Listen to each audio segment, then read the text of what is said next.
Thank you. Awesome. Okay. All right. So Rocio, we're gonna wait till we reach quorum. So we'll be waiting a few minutes. I hope that everybody gets here. I think we only need one more person to reach quorum. We need 5, right? Yeah. Yeah, I think we said 5. And Indiana says she was in person. And technically Tanisha counts if she goes online. But we can't vote on anything unless we get physical quorum. Yeah, I mean, Tanisha still counts even for like physical quorum, even if she's online, because she has some kind of a, Oh, so it's a disability. it's like a bylaw situation. Because if you have a disability, you count Right. towards. Mm-hmm. Hey guys, I'm hoping my background is not too distracting. Is this okay? That's fine. Okay, I'm just trying to figure out what would be best. Oh, yeah. We'll listen in.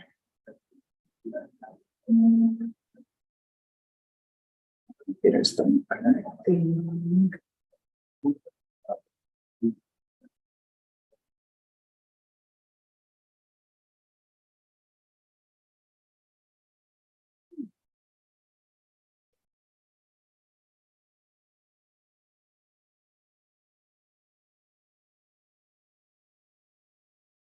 We look nice. You're all dressed up. You got a party to go to later.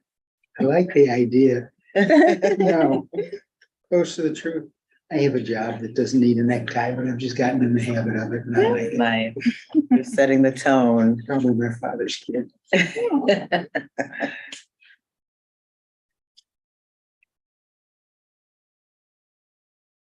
Hey, Jake. Yeah. Sometimes you learn stuff about people not in direct ways.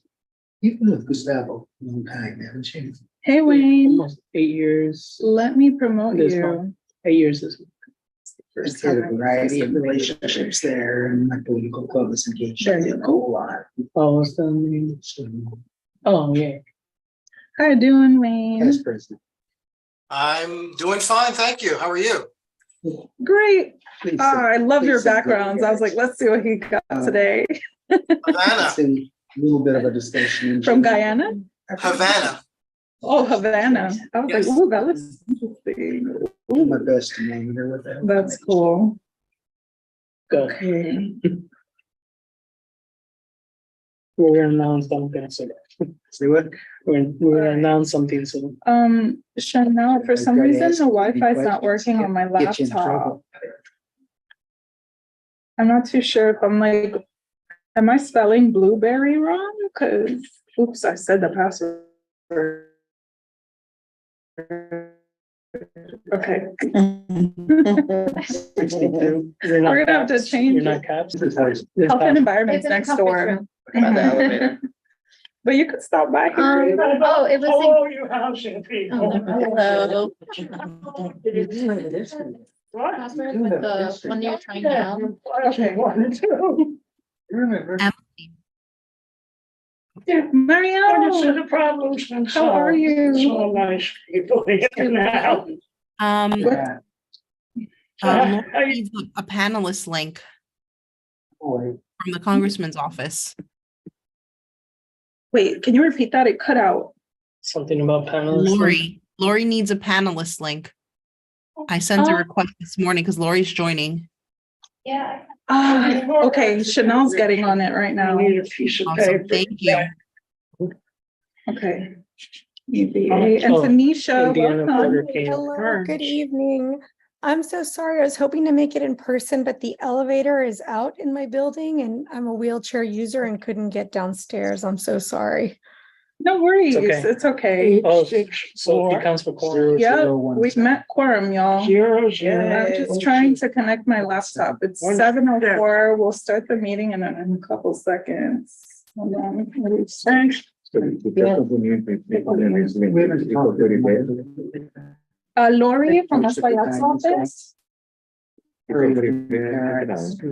No, nobody. No, nobody's done the emojis. Still around. She was concerned. Chanel's on the about their thread, survival so at the beginning of she'll the pandemic. probably.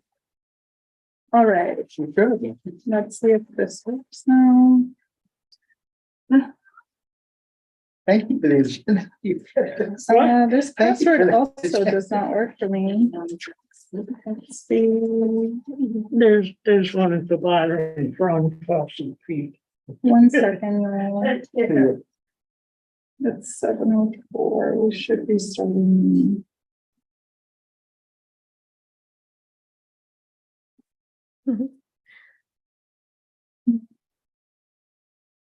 Thank you. Chanel, let me know when you send it out, please.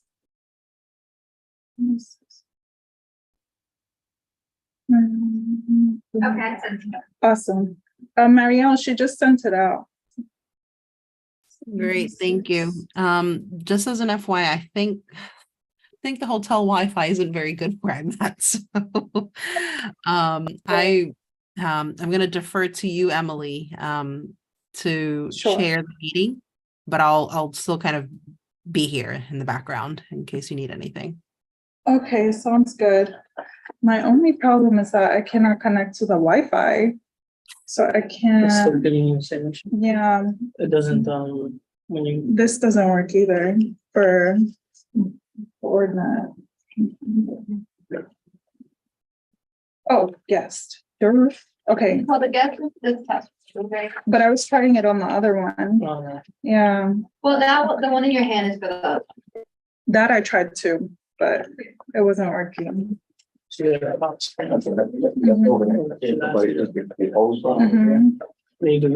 I'll try the other one.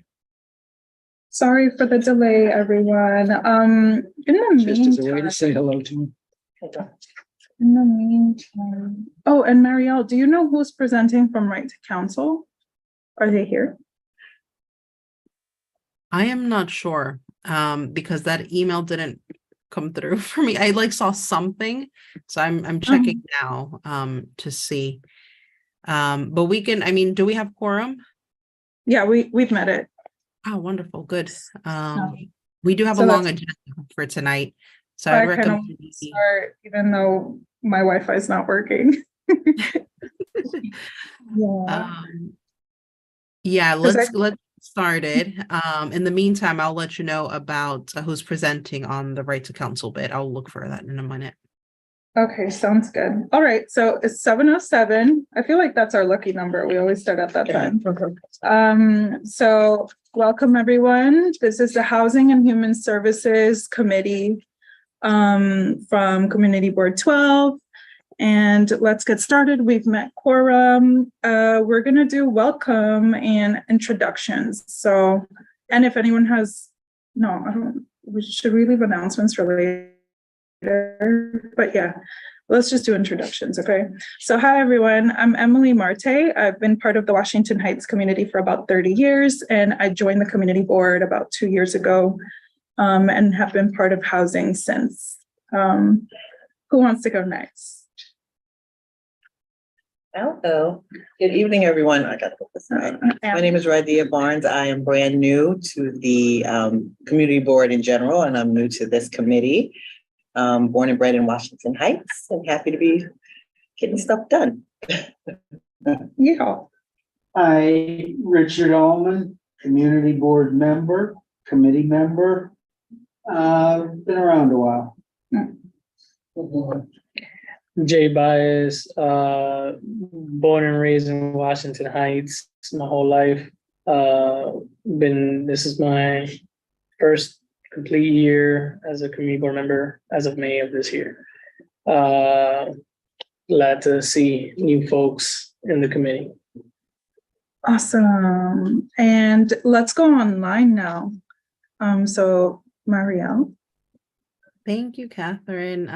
Good evening, everyone. Marielle Ali. Sorry, I can't be there in person due to travel. It's quite late where I'm at, but happy to be online. And I'm chair of the committee, and very thankful for Emily, who serves as assistant chair, who's going to lead for this evening. Maybe I can pass it over to Tanisha.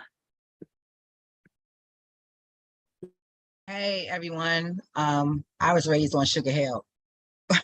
So I'm old school. Sugar Hill, that's now called Washington Heights, because we can't forget about what it was and where I come from. So born and raised on Sugar Hill, which is now labeled Washington Heights, but we still call it Sugar Hill.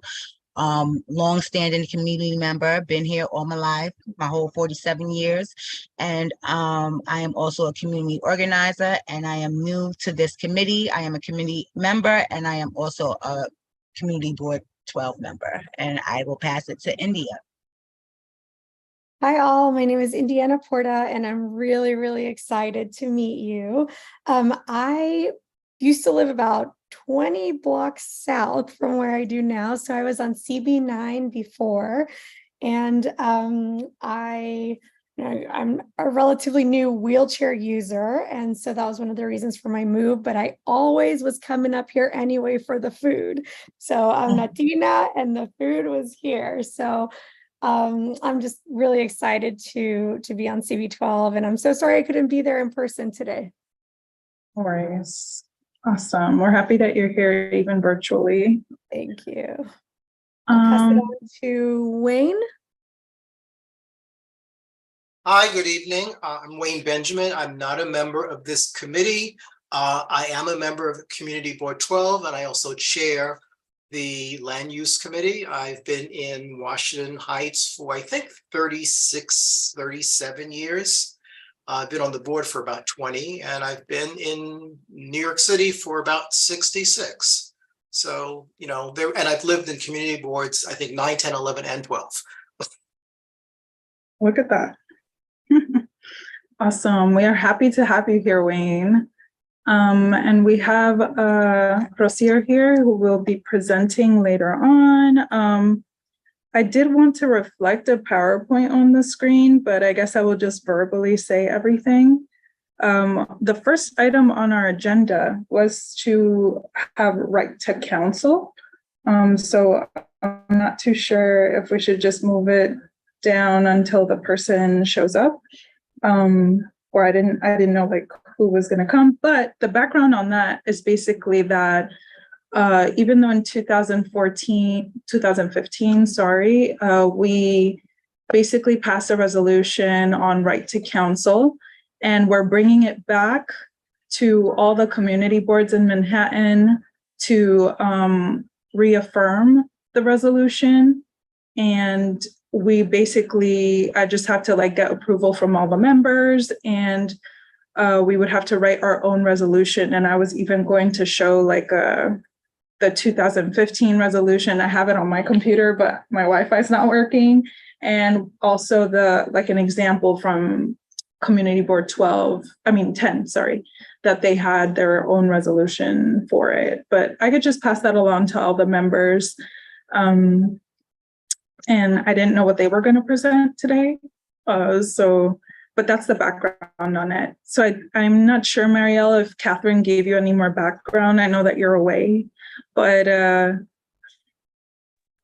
Thanks, Emily. No, I don't see anything. I just followed up. I mean, if no one's here, I recommend that we table it, and maybe someone could put a motion to table this agenda item to next month.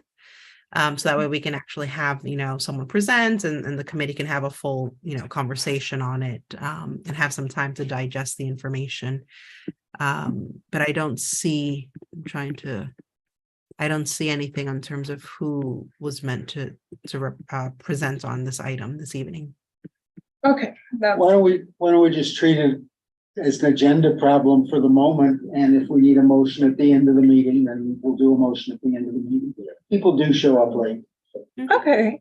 That's what I would as well. Push it back. Okay, we'll push it back. And then if the person shows up, they can present. Cool. So we'll do that, but that was the background on that.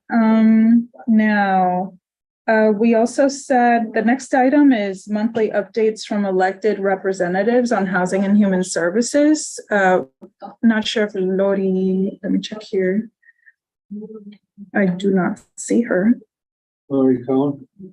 from Congressman Espaillat. She's Adriano not on the screen. She's not here and she's not under attendees either, like a public. So I guess she either didn't get the link or maybe she'll hop on later on. Do you think? Yeah, I think she was Yeah. having trouble with the link, but just to provide some context for everyone. Mhm. On that. So if you all recall last month, we spent some time talking about the migrant crisis. And how some of that is impacting, kind of our own kind of community board and kind of wanting to know a little bit more about what's happening right here in Washington Heights and Inwood. So I've asked Lori to join us this evening and provide a little bit of an update in terms of what the congressman has been doing. I know that he's been quite vocal on it. And so, and just so you're all aware as well, I've also asked for our city council representatives as well, but that would probably be for another meeting when they're able to join us. So maybe because she hasn't received the link just yet, I would maybe push it back and then kind of move on with the agenda. And then once she joins, then we can give her the opportunity to speak to us on it. Okay. Sounds good. Richard, I have a question. It's Oh. okay, I'll pass. I'll pass. Oh, you sure? Go ahead. Mhm. Okay, he wants to pass. All right, so thanks, Mariel. So we're obviously moving along very quickly. So then we have on the next item would be human services presentation. So just reminding everyone, we're trying to bring more human services into our presentations. Any kind of organization or department that's providing some kind of social or well-being service to the community, we're just trying to invite them so that people could be more aware of them. And today we have Rocio Santos from the Bridge Incorporated. And I was going to show your flyers. I'm so sorry that we're having like a Wi-Fi malfunction on my laptop. I think it's just my laptop. But if you could just talk a little bit about the bridge and what's going on now, the floor is yours. Thank you so much for having me. Rocio Santos, I'm the director of the new Neighborhood Navigator program at the Bridge. The Bridge has been around for about 70 years, and our focus is to ensure that we're helping individuals that are homeless, mental health, and substance use. So we recently received a contract that was awarded by the District Attorney of New York in order to provide community navigator services in 4 different communities, and Washington Heights Inwood was included. It was a very contagious and competitive procurement process, and the Bridge was awarded that because they've been in business for so long and do provide the support and services. So right now we're in the process of rolling out the program, getting to know community members and those stakeholders, and exactly where is it that we will be partnering and whom is it that we will be partnering with. Most importantly, we're looking to hire 12 neighborhood navigators, and we're very committed to hiring these individuals from these neighborhoods. So aside from Washington Heights and Inwood, we are in Harlem, East Harlem and Harlem, Lower East Side, Chinatown, and Midtown Hell's Kitchen. The Bridge also provides services for individuals that are unhoused, and offer over 1,500 beds and apartments for those individuals. And the difference between what the new Neighborhood Navigator program will be doing compared to other programs is that we will be creating a linkage with those community members that either have a co-occurring disorder of mental health, substance use, or are homeless, and kind of help them navigate the system. So it's not a matter of providing them just with a paper or a referral, triage, et cetera. Is kind of walking them through that whole process, working with them individually. It's more person-centered, where a navigator will be working with them for about 9 to 12 months and helping them from anything, whether they need a cup of coffee, a haircut, whether they're looking for a higher level of care. And the hope is that we will be able to collaborate with all organizations that are providing these services, including one of the purpose or the reason we want to present here is because we're also hiring, and we're looking for individuals, again, that are part of the community, that understand the community and know what's happening. Each of the 4 neighborhoods that we were selected for will have 3 navigators. So we're hiring for a senior navigator per neighborhood. So that's 4, and 8 navigators for the rest of the neighborhood. So it's 3 navigators in total, 1 senior, 2 regular navigators. They need a high school diploma, and any trainings, etc., the bridge will also be covering. One of the things that we're hoping to do with this new program is also to ensure that the individuals, let's say businesses or community members that are seeing these crises will contact the bridge instead of the NYPD. So we will become kind of the go-to individuals. We also want to manage expectation, considering that we only have 3 navigators per neighborhood, that we will not be able to service everyone all at once. So we are working, and this is one of the other reasons we're here, with community boards, elected officials, and as many community-based organizations as possible to kind of manage that and see where are the hotspots, where are the high need areas, so that we can begin to target that. Any questions for me? I have questions. Go ahead, Tanisha. First of all, how much does this job pay? So for the senior navigators is $50,000, and for the regular navigators is $45,000. Okay, so senior navigators is 50,000 and what did you say? The Senior regular navigators and regular navigators 45,000. All right. And I just have a comment because thank you for the work that you're doing. Never heard of the Bridges program, but you know that happens a lot where there's these nonprofits that have been in business for decades, but the community doesn't really know who they are. Even like people working in the community every day don't really know who they are. So thank you for coming here and presenting. And I would say that the area that I live in is a high needs area. We just had one of our community members who was murdered over here, our beloved Jackie. And we have a lot of transitional housing and things of that nature where the caseworkers are really not doing anything for the people. So, this would be a resource to, my community-based organization to maybe get these folks some real services, because we have a lot of people who live in so-called supportive housing, and they're not getting the support. I see it every day, especially in the neighborhood that I live in. So hopefully we can get your information so we can reach out and touch. So one of the things also that our navigators will be doing is street outreach, meeting with faith-based organizations, coming to meetings, meeting with community members, hoping that once we do roll out the program, because again, we're still in the planning phase, we're hoping to do this by February, right? Hire the right individuals, train them, and already build these community resources and linkage with those that are in the community, that are part of the community.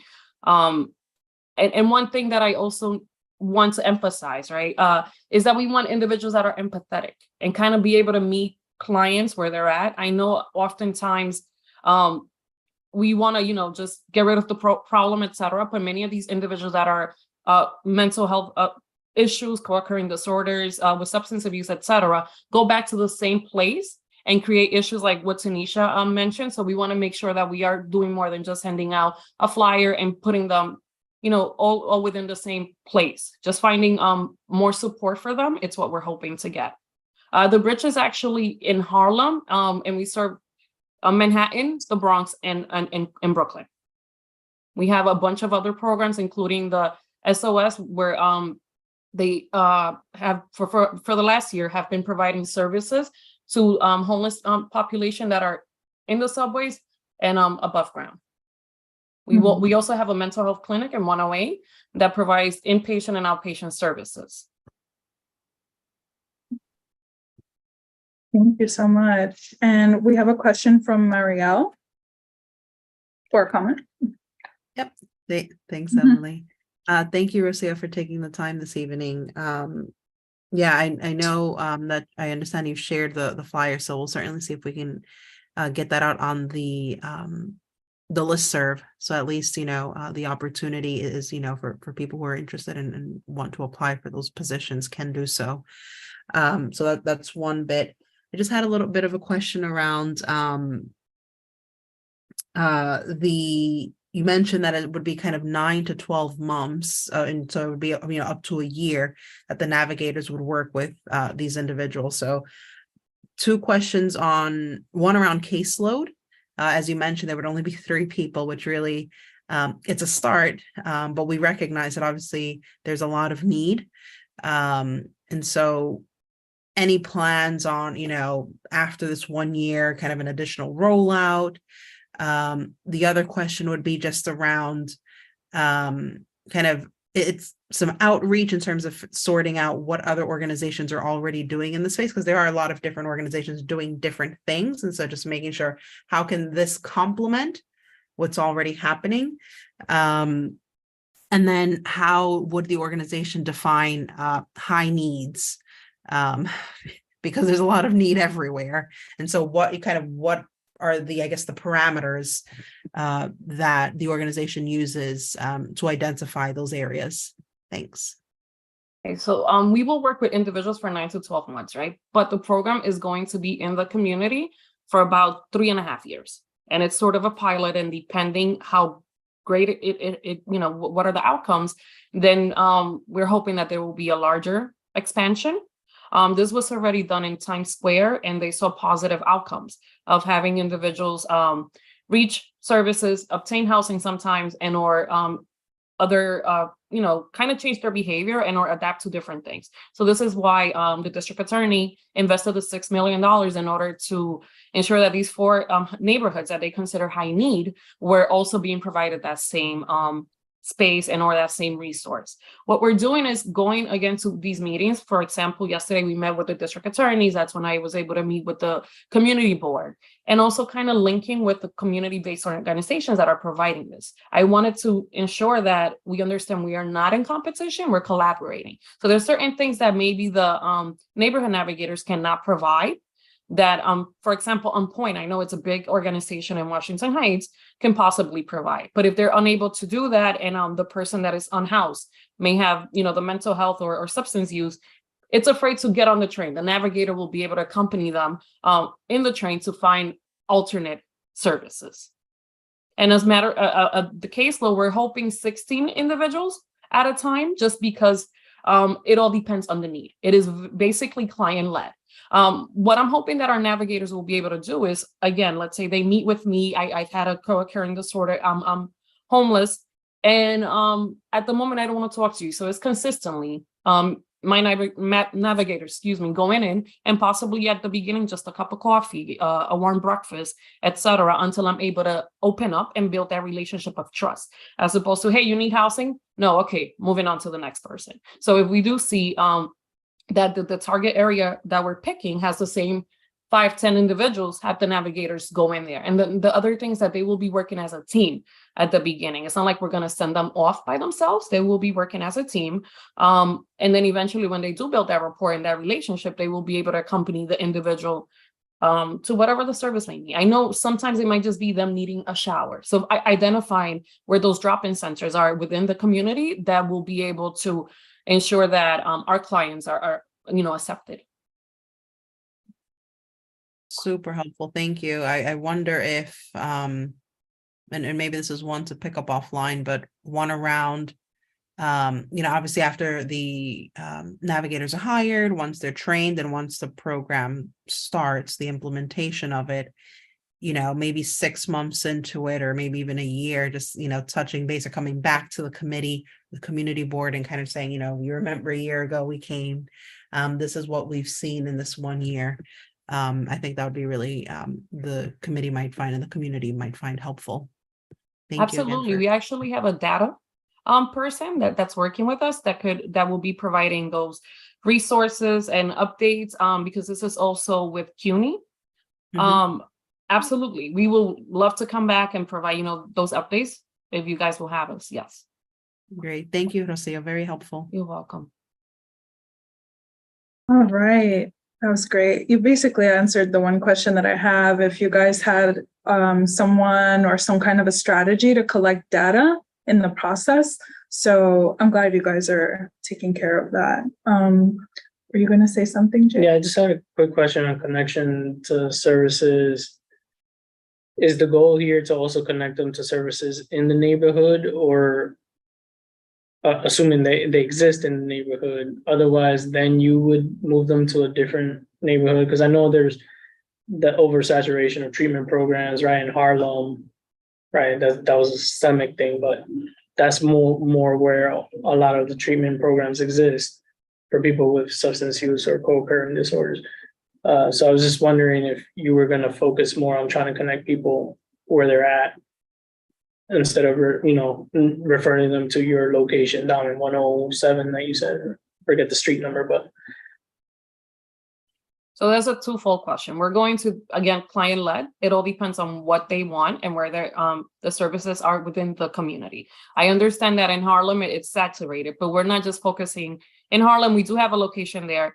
The Bridge is also looking to move that clinic to Washington Heights in the next 4 years. So they're building it and it will happen instead of in 108, it's going to be eventually moved to Washington Heights. Not at liberty to disclose at the moment exactly where, but that's, in the works. And as far as moving people from the neighborhoods and or what they're comfortable with, it's what we've noticed has not worked, because I can move you to a different apartment or a different corner, but if you've been in the neighborhood for 20 years, and this is what whether your grandma or you grew up here, and we're moving you elsewhere, then we're removing you from everything. We have to find things that are accessible to those individuals within that community that they know.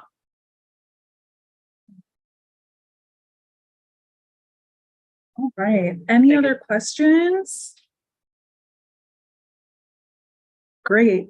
Well, thank you so much, Rocio. I put your information in the chat. If you could just confirm that I have the right information.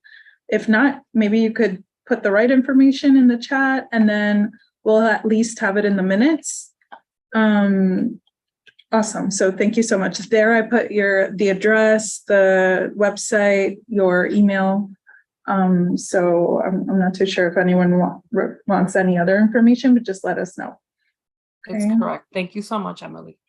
Yes, and I also put in the chat the flyer for the request of navigators. So I hope people see it. You guys could download it and please pass along the information if anyone is interested. And I think I'll see if I could show it on the screen real quick. Okay. Internet's working. Great. Okay, so it's like a two-sided flyer. Are you interested in being a neighborhood navigator? And then it explains what it is, their goals, where they can work. And then there's a QR code. You know how we work with QR codes nowadays. So really cool. So please pass that information along. Awesome. Thank you so much, Rocio. Sorry, just one thing. The QR code leads you all to the link on Indeed, should anyone want to apply. So it's connected to where we have posted. Awesome. Thank you. All right. So if there's no more questions, thank you so much, Rocio, for attending tonight. And I see that Lori, I'm sorry, I don't know how to pronounce your name. I see that she joined. If you could just speak. Sure. Hi, good evening. By the way, it's Lori Tobias Cohen for Congressman Esquire. And Okay. I'm delighted to be able to listen and hear where what your focus is and what's getting done. It's extraordinary. And then to report it back to the office. Yeah, so if you could, Marielle, I don't know if you want to. Sure. Thank you, Rocio, and please do feel free to stay on. Obviously, we certainly welcome regular participation from community partners at our meetings. And so as you all know, we have kind of the standing agenda item of monthly updates from elected representatives. And so this evening we have Lori from the Congressman's office to talk just a little bit more about particularly the migrant crisis. I know that the Congressman has been quite active on it. As I shared with all of you last month, I came back from a trip to the border recently and met with kind of border officials. We met with, and this is kind of something that I was doing privately, but with border officials, with refugees themselves, and some of the migrants that were in some of the shelters, both in San Diego and in Tijuana, just to kind of understand a little bit more about some of the situation and kind of the things that are happening there. But, you know, as you all recall, one of the big things that we were asking about as a committee, which I'm not very cited on, is what's happening right here in our own backyard. And so, Lori, if it's okay, I'll turn it over to you. Again, thank you for joining us. Just to maybe provide a brief update on what the congressman is doing. And if you may indulge us, if there's anything else that the congressman is working on as it relates to our broader housing and human services issues. Thanks, Lori.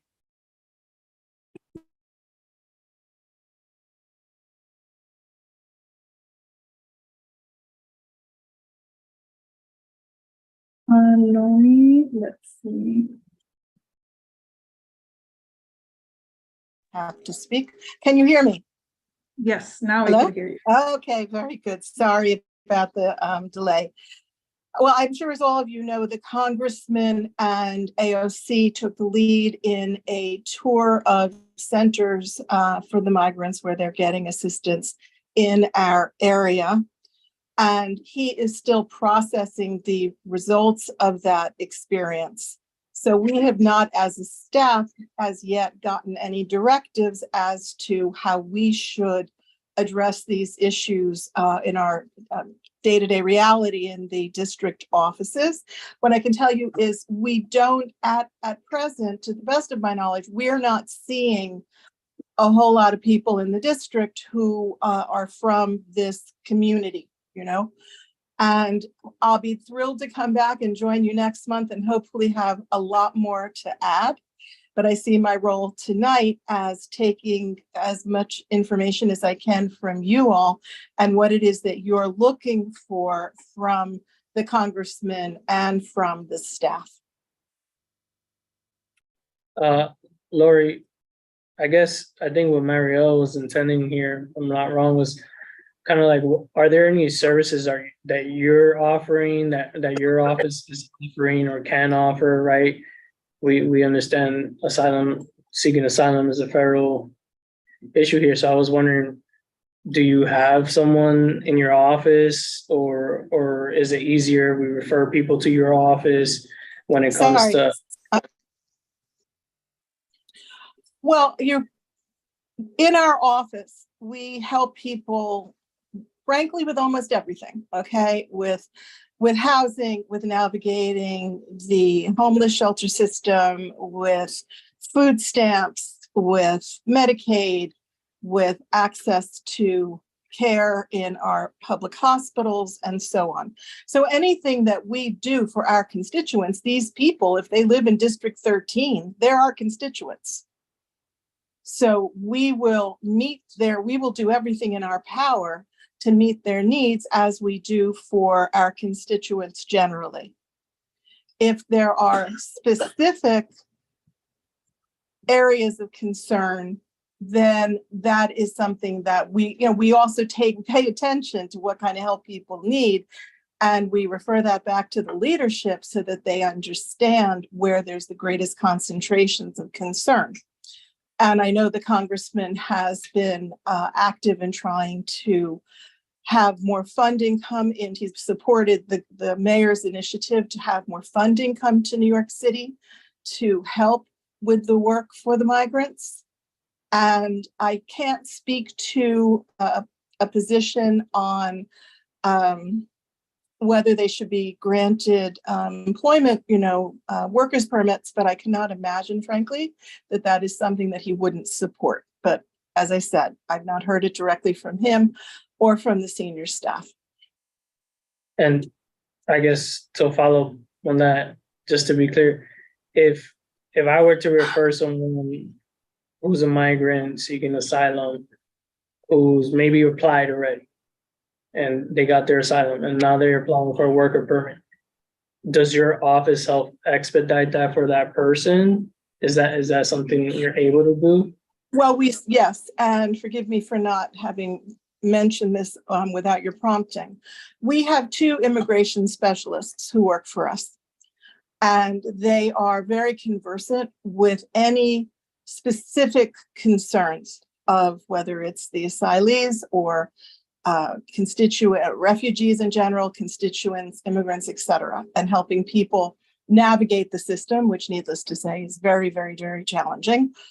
And thankfully, we help thousands of people in this situation every year. So yes, most definitely, we would be able to respond. I don't, in other words, this is, as we said, this is a process, but most definitely we would be able to respond, and people should refer asylees to, specifically to our 2 immigration specialists, because they're the ones who are charged with knowing the needs at this time.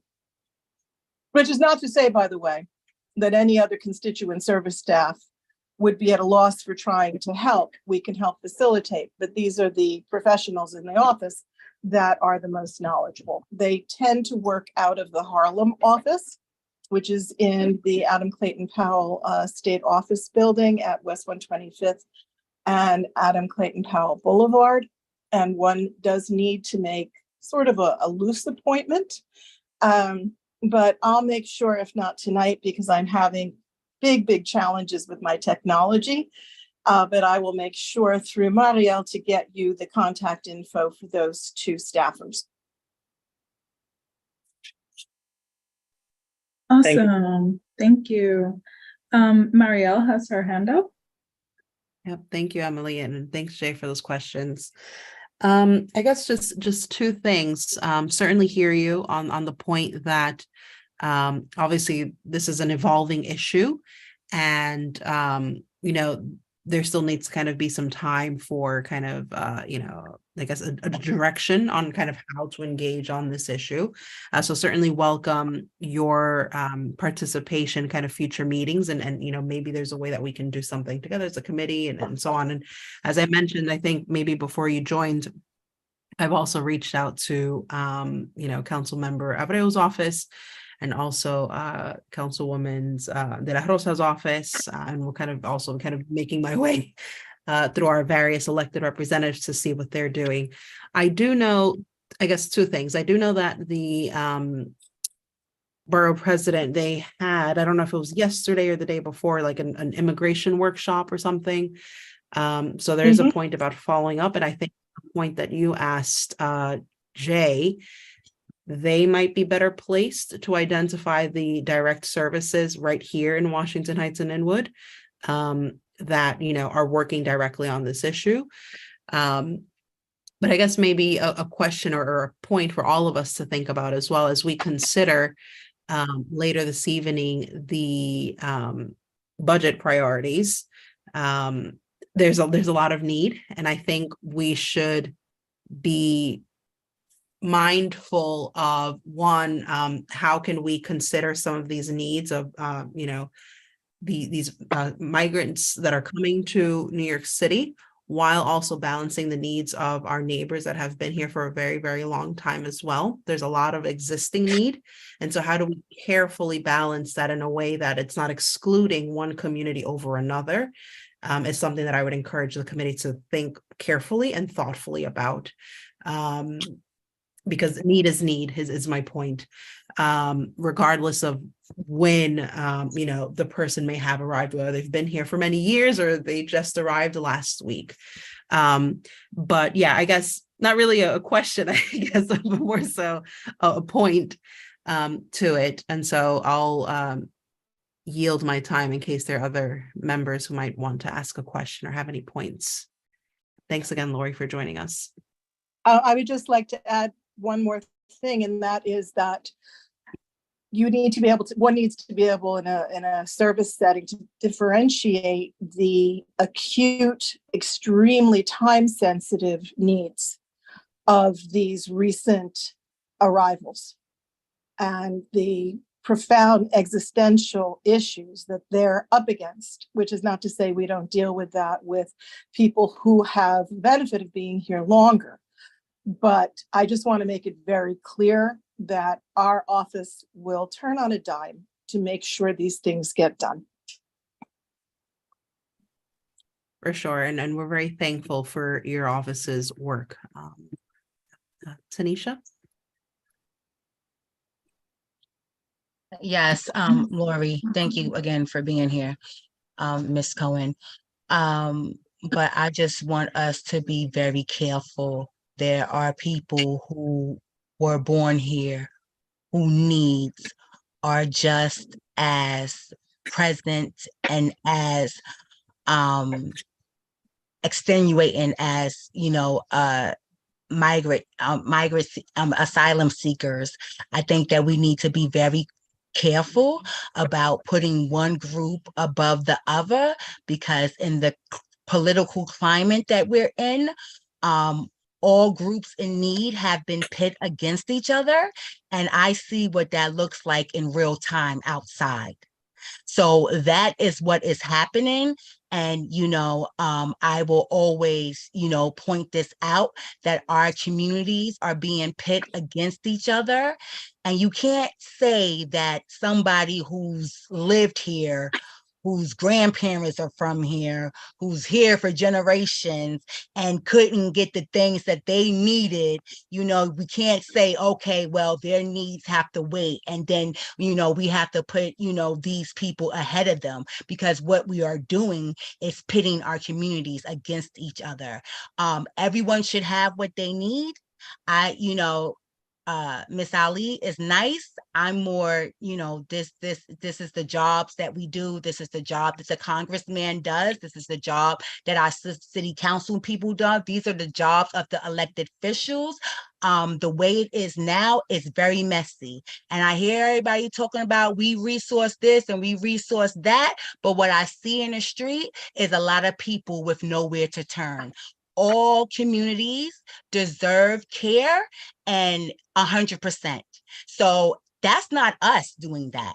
That is literally our elected officials. And I want to go on record of saying this, because I see what that looks like in real time on the street. And what it looks like on the street is someone who's been in a shelter for 5 years arguing with someone who just came here because they're trying to escape death and destruction in the country that they was in. But let's not fool ourselves and say that there's not the same kind of things going on here with people who have lived here for centuries. Thank you. Thank you, Tanisha. All right. So Lori, I'm going to put your contact information, if that's okay, and the website of Congressmember Adriano Espaillat in the comments. Can you just confirm that it's correct?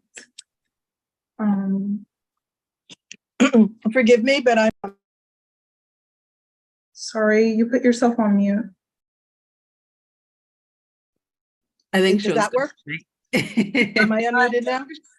Yeah, sorry. Okay. Yeah, I think she was confirming that. Those were her Forgive details. me, I'm sorry. As I was saying, I'm having such a challenge with my technology. So I can't really check to see what you're doing in terms of what you're listing. If you put in the email address that, and as well as the office number that we've been using to communicate, that would be absolutely perfect.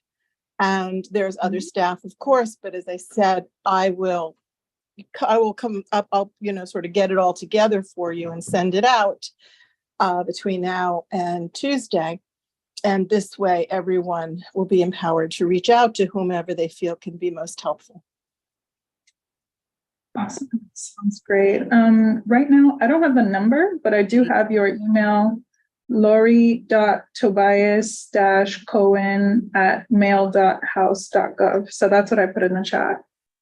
That's correct. And the number is 212-497-5959. Great. Awesome. Thank you, Mario. Any other questions or comments?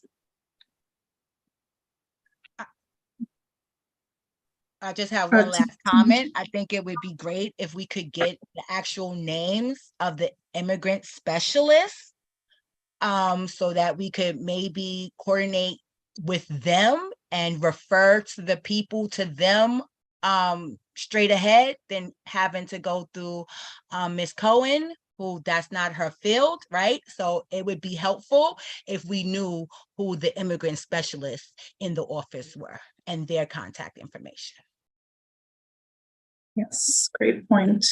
Thank you so much. Thanks. Tanisha, for Yeah, Lori said that she'll share that with us by Tuesday. And then that we can have that information. Good point. Oh, Lori, you're on mute again. Forgive me, I don't know what I'm doing wrong. Is this better? Yes, now I hear Okay, you. fabulous. Okay. Okay, so Maritza, Maritza .Sanchez, Sanchez, and she can be reached at our Harlem office at 212-663-3900. Her email follows the same pattern as mine, maritza.sanchez@mail.house.gov. And the other is Luis, Luis, Miguel, Miguel, Adams. Give me just a moment to look that up to make sure I have the right spelling. I think it's ADAMES. Again, at mail.house.gov. And the same phone number, though Luis Miguel is in the Washington Heights office generally on Wednesdays. So he's available in both locations. And one more time for Maritza. You said Maritza or Marissa? It's M-A-R. Maritza, MARITZA .Sanchez, SANCHEZ @mail.house.gov. And you have the phone number?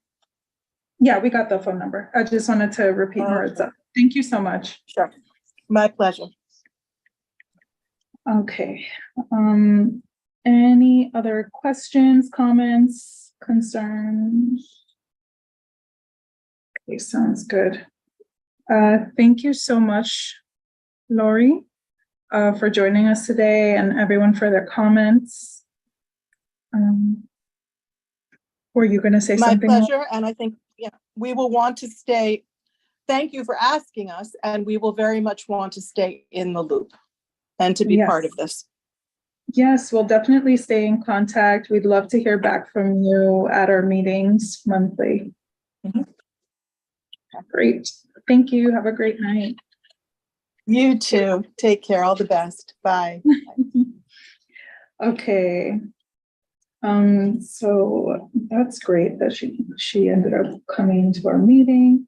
All right. So the next agenda item is the beloved capital and expense budget priorities. Ooh. Yes. So let's hop on it.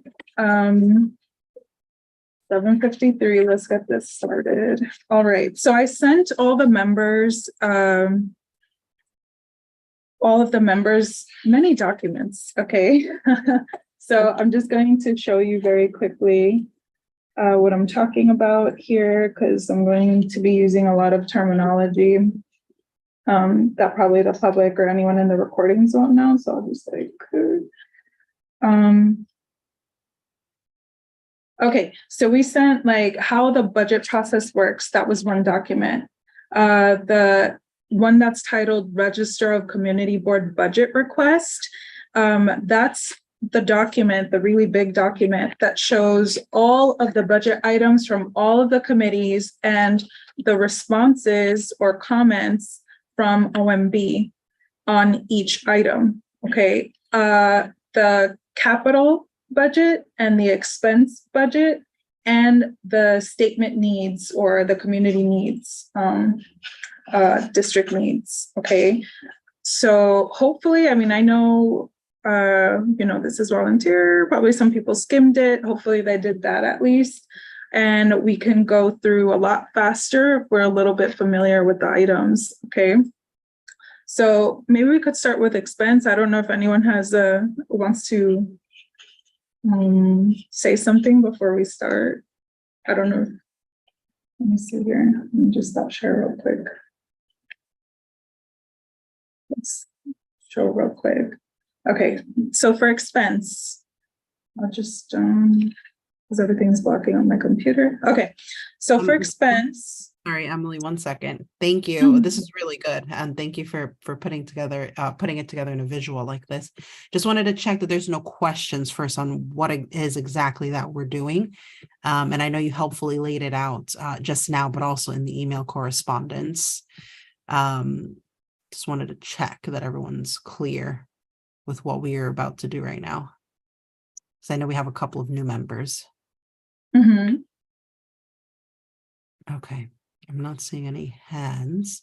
Before we go into the expense, I think also one thing to note. So we can kind of, as a committee, agree to use these same ones, but there's also space for us as a committee to identify new expenses as well, if we feel so, and we will have to vote on or come up with a ranking. I know in the past, and so I'm talking more so in terms of process, I know in the past what we've done is that at this meeting, we would agree what the expenses are, and then offline rank it kind of like in a Google spreadsheet, and then submit that result to the board, to the community board staff. And then what would then happen is they would collate what we've inputted as a committee in conjunction with what other committees have also done, because each committee is going to do this except for licensing. And then at the end of the month, they will kind of produce a long sheet of what each committee is recommending. So you'll see 2 columns here where it says committee. This is how the committee ranked it. And then these are the columns on the right. And then the one right before that is board. So this is like all, 50 or however many board members we have now ranked it. And so just wanted to kind of picture the process for everyone. Thanks, Emily. Over to you. Thanks, Marielle. Yeah, I completely just jumped that.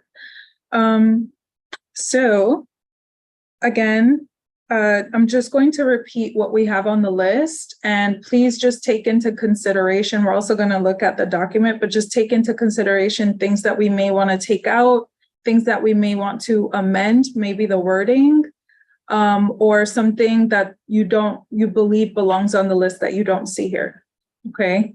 I didn't get a chance to do this, but I did want to look at the register to see what OMB has to say about each one. Because if they are not supporting it, or they say that this is a repetition or something, so that means we would have to take it out or just reword it, okay? So just going down the list, provide more funding for food pantries, increase funding for free legal representation in housing court, and increase the eligibility criteria for receiving services to 300% from 200%. Of the federal poverty level under the Right to Counsel program. Provide more funding for the home-based program in Community Board 12 Manhattan to prevent individuals and families at imminent risk from entering the New York City shelter system. Increase funding for more HPD housing code and DOB building code inspections. Increase funding for supportive housing for LGBTQ youth. Providing ongoing funding to ensure that secure NYCHA building entrances, stairwell, and apartment doors are self-closing and self-locking, and increase tenant support specialists specific to CB12 Manhattan, and fund initiatives to inform and educate tenants of their rights. Okay. Now, I didn't Excel because in the Excel, I actually have the tracking code. So let me just look at that real quick. Because I do want to look at the document, but I don't know if anyone like off the bat has any comments. Any questions about the ones that are there, or they believe that that's good enough? Mhm.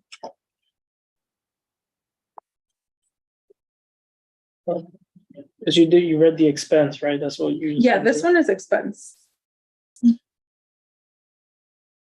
So the first one you read, OMB said more information is needed from the community board before making a funding decision. The community board should contact the agency. It was about the food pantry. That's No, this is, oh, oh no, sorry. What I read was the increased funding for free legal representation. okay, That one. okay. Increase funding for legal. I Ooh, have the funding, the food pantry one pulled up, if that's helpful. Would you like me to read it? this on the screen, because I do want to see this. This is what I didn't have time to type. Yeah, hold on. Okay, so yes, I got it. I want Jay to reflect this on the screen. I don't know if you could join real quick, but OMB for which item was that one? Yes, if they say like we need more information from the community board, then maybe it's a good idea to like rephrase it, add a little bit more to it, so that it could be more specific. So I'm just gonna ask Jay to like reflect on the screen. And what was your question? Was it Tanisha or Indiana that was asking a Oh, question? yeah. I was just saying that I had the expense budget priority, like their response pulled up if you wanted me to read it out loud, but it sounds like we're pulling it up. Yeah, Jay, he put it in one document, like Perfect. the name of, I didn't get a chance to do that. I was like, I started typing and then I was like, whoops, it's time to go. So Sorry, just logging in. no worries, no worries.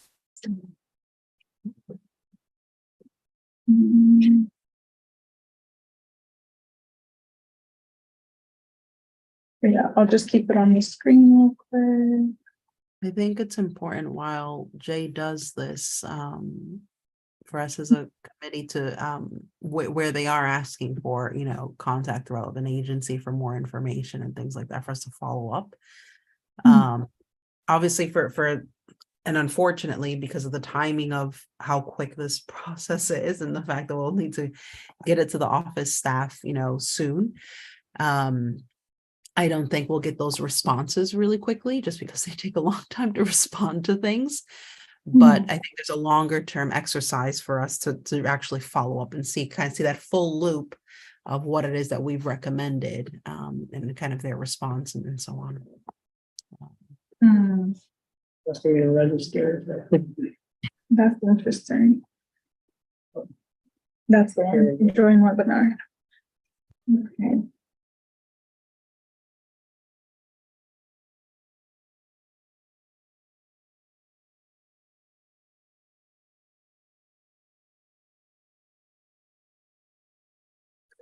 Okay, he's connecting now.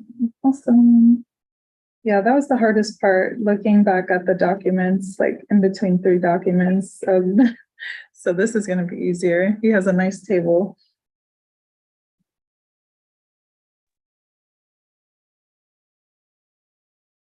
Awesome. Okay, perfect. Oh, sorry. So we're on expense, and so this is what OMB said for the right to counsel. I mean, I feel like I'm just commenting and saying like that's a crappy response, right? Like I think Bigger. yeah, I can make it bigger. I just think that the city should know at this point if right to counsel is impactful, which we know it is. And they should increase the criteria because first of all, the funding is what they need to increase in the majority, like right now, because they're already overwhelmed. That's from what we've heard last time people talked about it. So I just, I think following up with the agency is good, but I think we should also follow up with our council member to follow up with them about this. Mm. Yeah, definitely. I don't know. I think the wording for that one's good. I'm kind of confused on why, what we could possibly amend on it, why they said that. And a lot of the commentary is like this, so we're just kind of left like in limbo. But I don't know if anyone has any comments on maybe or suggestions on what we could do on that item, or we just leave it as is and hope that they see it differently now that we're also gonna have like the Right to Counsel Coalition starting things up. Maybe if we change the wording a little bit, switch the wording up, maybe they won't recognize it and. I don't know. I mean, we Let's could- see. I have Deanna? one suggestion. So in the actual document, they have it broken out of like request, explanation, and responsible agency. And for this request, or for this like specific item, the request says other affordable housing programs requests. And that confused me a little bit. So I didn't, maybe like, we just need to reframe the request like wording to better match the explanation. So I don't think what I put in here is what we requested. I think what they put on requested in that form is their way of saying like this is another housing Okay, program. so that's like what the agency classified it. Okay, I see. Thank you very much for explaining that. Okay, and Marielle? Yeah, thanks. I mean, I definitely think this item should be on here again. I wonder if it's looking to match or have the wording match what our committee and ultimately the community board passed on this. As Jay said, we know that Councilmember Abreu was doing quite a bit of work on this and had a bill out as well on this. So there is a bit around following up with his office. I need to find out the actual time. I don't think I've seen the timeline for when the staff needs this by. But unless there's any opposition to having this item as an expense, I would recommend we keep it with the caveat that we'll follow up between now and the deadline for this to be submitted, to just ask to see where this is at with Councilmember Abreu. And again, like, as we mentioned, like, for this evening, we're not going to have time to everyone to kind of rank their preferences. I think for tonight, what we just need to do is agree what those expenses are, agree what those capital line items are, and then offline, everyone can rank kind of a 1 to 6 or a 1 to 7 or whatever. And what has been done in the past is what the average of what this committee agrees or puts in that spreadsheet is then what's sent to the staff. And so I so sorry. The council member's office. Sorry, go ahead. Yeah, I was just gonna say, last year when I suggested that, somebody told me that we're supposed to vote like and do everything here during the meeting. So no, we did that, but like in an effort to make that go faster, everyone ranks themselves by themselves, and then we discuss. We input everyone's ranking individually, and we average that out. Yeah, I did During the all of that yeah. during the meeting. I don't know if that's what you're saying, Maria. If that's helpful. Okay. I mean, I remember that's how it kind of was done last time, but that is a valid point. And so maybe it's that someone shares their screen, and I can do this really quickly. Once we agree with the expenses, with the items for both expense and capital, one of us, will share a screen. We email the link, and everyone quickly kind of put in there, we'll give everyone a few minutes to rank. And then that way, because we do want to be mindful of open meetings law. Okay, yeah. Definitely. Indiana, do you mind putting your email directly in the chat? Because she does want access to this document. Oh, sure. Oh, Yeah. okay. Okay, yeah. So Sorry, I finalized it as we were. I know, I was like, oh, I hope he's typing what I think he's typing. Yes. Thank you so much, Jay. Okay, so we're keeping that item. Nobody has any suggestions on changing it, amending it in any way? So sorry if you can't see it, Richard. I know that. I mean, I think there's a bit around just the wording. I hear, and please correct me if I'm wrong. Sorry, Jay, you're still sharing your screen and there's people's emails on there. Yeah, let's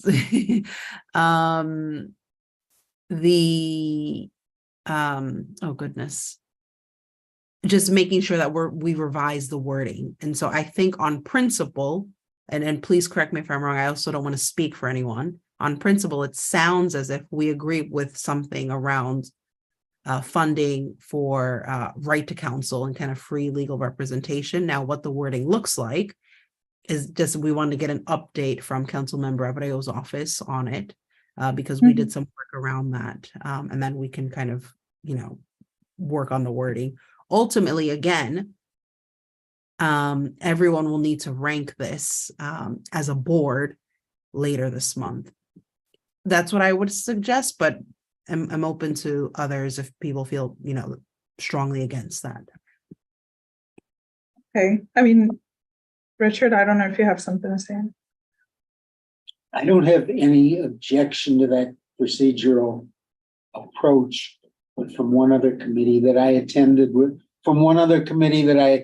a similar task, we were able to reach consensus coming out of discussion.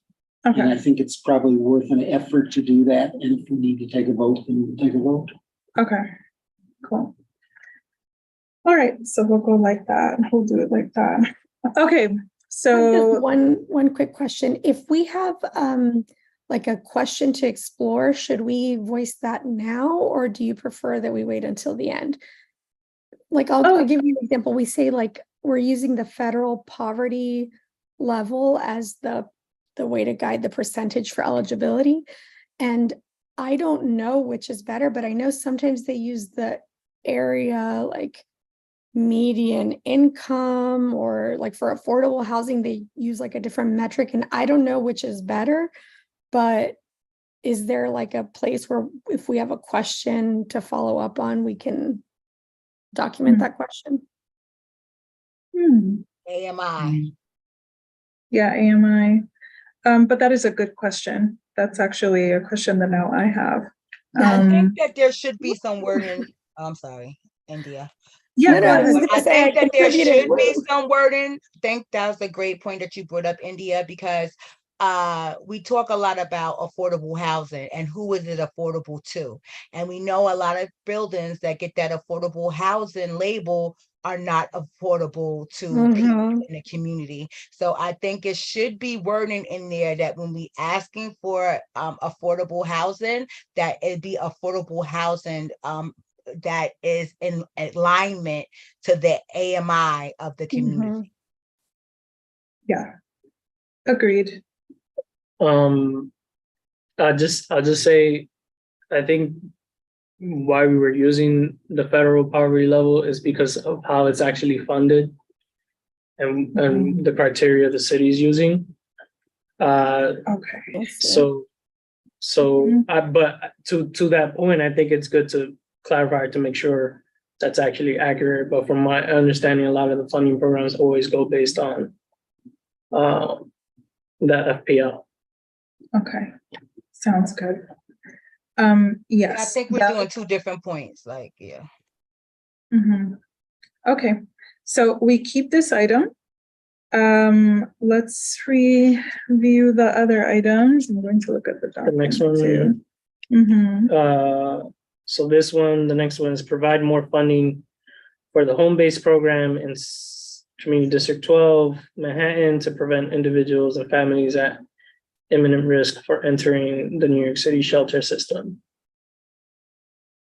OMB supports the agency's position as follows. Homeless prevention is one of the agency's priorities. Funds have been allocated in the budget for these services. Okay, So I mean, that, I would just argue that our mayor keeps cutting services to agency or cutting agencies, so I'm pretty sure they get impacted by this. Mhm. So this is a word, I think this is a bit of wordsmithing on their part when they say funds have been allocated, but one of the questions we should always ask ourselves and get a response on is, what was the funding last year, the year before, and the current funding? Yeah. Yeah. That's Let's definitely. these questions on the side, because there's some that will be kind of more immediate for the purposes of this. But then there are obviously some that are more long-term that we can follow up on. But yeah, really good question. Very true. And when we say that when they say that they're funding home base, like, yeah, we have to be very intentional, because funding home base doesn't, all the time equal more housing for people. Because I send people to home base all the time and they're overwhelmed. They don't answer the phone. It's a lot going on. So the more important acts would be available high quality apartments, because what I am also seeing through home base, through what's that, shelters and arms, is that people are being placed in housing that is not adequate. And because they either have a choice, stay in a shelter or go into housing that they know isn't bad, that they have no choice. So there is a big problem with these nonprofits placing people in apartments that are not livable. So we have to be really intentional about what we ask. Are those dollars that we're sending to home base, is that to make more apartments available, or is that to pay more people to deal with the workload of how many people need help? It all has to be clarified. Okay. Can I make a suggestion then to that wording? Because it sounds like we want it. And I was actually going to add on Tanisha's really good point. Can we say, for instance, provide more funding for the home-based program in CB12, in particular, staff, because I know that's always been an issue that we've been talking about, the fact that there's so many vacancies across city agencies, and it's creating, one, such a heavy workload on those who are existing in those positions, but more importantly, a backlog of cases. And so it's a specific for the funding to specifically focus on the recruitment of more staff to be able to provide these services, but also to ensure, to the line that Tanisha said, that it's adequate, clean housing. And so, yeah, so something to that effect. We'll kind of need to figure out exactly how to say it, but being quite specific. Right. Provide more funding. the money will be earmarked specifically for new employees or alleviating the backlog or specifically towards housing. If we can do that. Yeah, we can definitely amend it. Let me see. Provide more information from focus on the next time in staffing.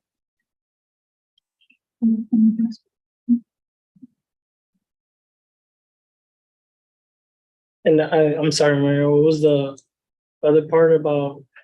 Because Yes, inadequate housing. So the funding should be twofold. Next time in staffing and adequate housing. Yeah, exactly. And while you're doing this, I'm putting together the ranking sheet, which I'll send to everyone. And then once we kind of agreed what the items are, we can rank and then, tidy up the wording on some of those. Okay. Yeah, so I like that it's more specific for sure. Yes. Okay, I'll go to the next one. If there's no more questions. Yeah, anyone else have any comments on that? Okay. The next one I put here is from the Housing Authority, provide ongoing funding to ensure that secure NYCHA building entrances, stairwells, and apartment doors are self-closing and self-locking. I think this was in response to maybe when, fires were like happening all throughout New York City, and a lot of the issues people kept pointing to is that the self-closing doors weren't functioning Mhm, in places where the fires were bad. mhm. Mhm. So I think it was The- also in general. right, so OMB said further study by the agency of this request is needed, therefore OMB does not take any position. Mhm. I mean, are we saying that maybe NYCHA's haven't had fires ever? I don't know, that's true. I'm just not sure what to Seen do a with this. NYCHA building in the Bronx that had a horrible fire because the doors wasn't closing, and we lost a lot of community members. So I think that's an issue of public safety. It's an issue of public safety when you want the buildings to be secure for people who don't live in the buildings and might be so-called a menace or whatever. And it's public safety. So if fires happen, if the air doesn't go through the apartments and we have a situation happen like we had happen in the Bronx because those people didn't have no heat and they had to use space heaters. This is something that does happen in NYCHA buildings, and that, that Bronx fire wasn't too long ago, and it was a big issue, and we lost a lot of community members because the doors did not self-close. Right, Mhm. and so, but I think when we're doing this budget, we're focused on our community district, right? So the question would be, are the NYCHAs in our community district, do they actually need these expenses? Right, do they need funding to be able to, do they have messed up doors in these places and not non-self-closing doors? That's something maybe we can ask the agency, right? Like if the agency needs more study, they know they know their capital expenses. They know what they need to spend money on. Yeah. Yeah, that's probably why they wrote further study is needed. But I do remember when we wrote this one, Aisha was the one who proposed it. But I'm not too sure how to amend this so that they could support it 100%, because they just need to do a study according to their comments, so. Marielle has her hand. Oh, yeah, Marielle, so sorry, I'm looking at, I only see one face here. Okay, go ahead. Yes, definitely want to ask, and maybe this is something that where we can get Marshall's support on as well. Unfortunately, Marshall's unable to join us this evening. I wonder if there's a bit around, and I don't know I also don't know what public safety is putting forward for expenses, if they have a line item on like, fire education or, or something to that effect. I don't know. Yeah. I'm on that Let me committee. see. We just met yesterday, so I could. Okay, did they put something on fire safety? No, I don't think we've got anything on fire safety. And the other comment, I guess, that came up is that we haven't had somebody from the fire department. They didn't come to last night's meeting or the meeting before that, I think. And so we're going to try and follow up and make sure that they send somebody to update us. Yeah, no, for sure. And obviously, and unfortunately now, this is unfortunately a time where we're having a lot more, as we head into the holiday season, but we also had the stuff with e-bikes as well, causing a lot of That we fire. talked about. Yeah. Is there a line item then on e-bikes in that? We mentioned It's really- e-bikes, and then I do take it back. We did, there is like one funding point from last year that says increased funding to support FDNY to address and correct violations and fire prevention. We just had it in housing, nightlife, restaurant establishments. So it was like a very broad, Very broad. Okay. but nothing specific to housing and the doors. Okay. Okay, that's helpful. Thank you. And we didn't finalize the list yesterday too, I should say. Okay. I mean, I like, thank you. Super helpful because I wasn't sure because and then we'll see, obviously there's so much overlap on a lot of these issues. And so just kind of having a sense of what other committees have put forward. I haven't been tracking it closely. I do think there's a bit around this item. I don't know what, obviously we'll need to ask NYCHA, but we're probably not going to get a response by when we need to submit this. So I'll kind of leave it open to the committee to, do we keep this? Do we slightly edit it? Do we put something else forward? I don't think we should keep it, because if they're saying they need more study, then we just need to follow up with them and get the information, because then we're wasting a spot in what we're requesting. But technically, we could put as many items as we want. Like if you see, health and environment, parks, they have a lot of items. And if we don't leave it there, I don't think they'll do the study. Isn't that how, unless we have to like inquire on the side about it, and then we could put it in. I mean, if there's no limit and sky's the limit on how many we can put down, then keep it, right? Like, but if there's a limit, I don't know if there's a limit. I don't think there is. Nobody spoke about a limit. Not to my knowledge. And I know Parks and Health, they put a lot on. I would say though, we also want to be quite intentional. And they, particularly Parks, I know that they are, because a lot of their expenses are very specific to, like this park in the neighborhood needs this, or, stuff like that. But I guess my own, and this is a question, I'm not sure, but is there a bit around, I don't know, other, like, can we capture some, and maybe this is kind of maybe coming into the following point on kind of the HPD and DOB building code inspectors and ensuring kind of compliance with all the buildings, not just NYCHA. Yeah, it's probably more of the second point, but I think I answered my question. I was going to say, Deanna, over to you. My apologies. I just put in the chat a link to a comptroller report from September 2022 about, it says observations of building doors in NYCHA developments. So we might be able to see like if the developments in our district, I think he's got like a chart of the percent that they found open, the percent that had locks broken or were not secured. Oh, this is very helpful. Thank you, Indiana. Sure. To read it. And the chart is on page, page 19 of, it starts on page 18 of 30.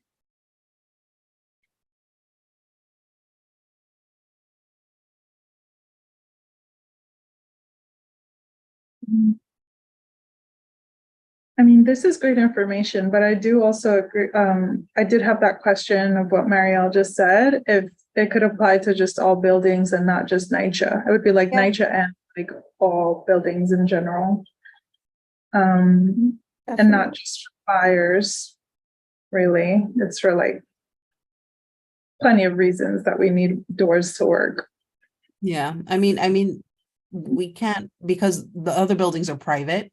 Yeah. And so that bit would more so the landlord's supposed to do it, so that's where but the it code still can't be like DOB, that's where DOB and I see what you're saying. Okay. Yeah. The city's not gonna to do what they're supposed to do. Yeah. They should be doing, right? Exactly. This is really helpful. Thank you, Indiana. I didn't realize this existed. I kind of need to look through it more, but I still wonder if there's a bit around like, can we still put it on the list? Because clearly there's still a need, and follow up with OMB and say, by the way, have you seen this report? Yeah. The study has already been done for you. Yeah, exactly. And I don't know, I may have gotten muted a moment ago, but I think it starts on page 18 of 30, where they just list like a percentage of the doors that were found open or not working. Hmm. Yeah, right there, yeah. The Bronx.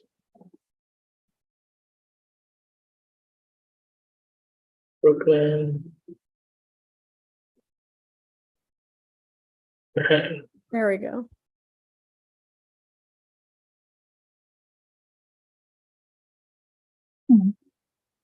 So you can just look, for instance, at Dykeman House, which we know is in our area. If you go up, Mhm. Jay, just slightly right there. Yep. So I think, what is it? In 2018, 86% 80 broken. broken, 86% not secured. That's a big percentage. Yeah, 22. it's gone Yeah. down, but then you also see that now there's 14% open doors. Mhm. So you see that there's, in some Mhm. instances it's gone down, in other instances it's gone up. So there's still a need. Yeah. So do you think we should keep the item? If sky's the limit, I say keep everything Yeah, and add more. yeah. I think I would Yeah. say just add more. I thought we had a limit. I don't know why. No. but- No, we don't have a limit.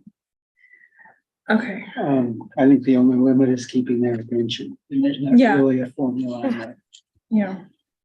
Exactly. You can follow up with the lesson. Yeah, That's it's our just part. mostly following up. And I think that's something that we mentioned in the last meeting about just what happens to everything once we send in the budget items. So following up just in general. With everything. Okay. So we keep it, yeah? Yeah, Okay. All right, and the next item, increase funding for HPD code, housing code and DOB building code inspectors. That's definitely important. so they say the agency will try to accommodate this issue within existing resources. That means as they keep cutting, mm, you're saying if we can keep them, we'll keep them. I think this is where we ask the level of funding from the prior year to this year. Yeah. And we invite them back. So if you remember, we had last year at some point, the representatives from HPD and DOB join our committee meetings. Yeah. There's a bit around inviting them back and asking those questions. Kind of what is it that they can share? I don't know. I mean, is there, and maybe I'll need to ask kind of Ebenezer and the team, but like, can we ask someone from OMB to come one day, to one of our meetings or something, and kind of talk us through some of these? I know they say, in some cases, talk to the relevant agency or something like that, but I think there's also helpful from, as the question around the funding levels is really important. Or even the borough president's office, right? Like if OMB won't come to talk to us. Because then if we have questions and the Manhattan Borough President's Office doesn't know, they have a direct line to OMB. Yeah, that's a really good point. Yeah, let's put that on the side then to follow up with MBPO. mhm. I think this is a huge issue in our community. The amount of time it takes when you call 311 to have a HPD person come out. Like, I'm speaking for experience. I didn't have gas for 3 years. 3 years during the pandemic, from 2019 all the way 2.5 years, all the way to July 2022. And when I reported it to HSO, I always talk about, our lived experience. I think it's one of the reasons why we all choose to serve, because we know of all of these community issues that have affected our lives as well.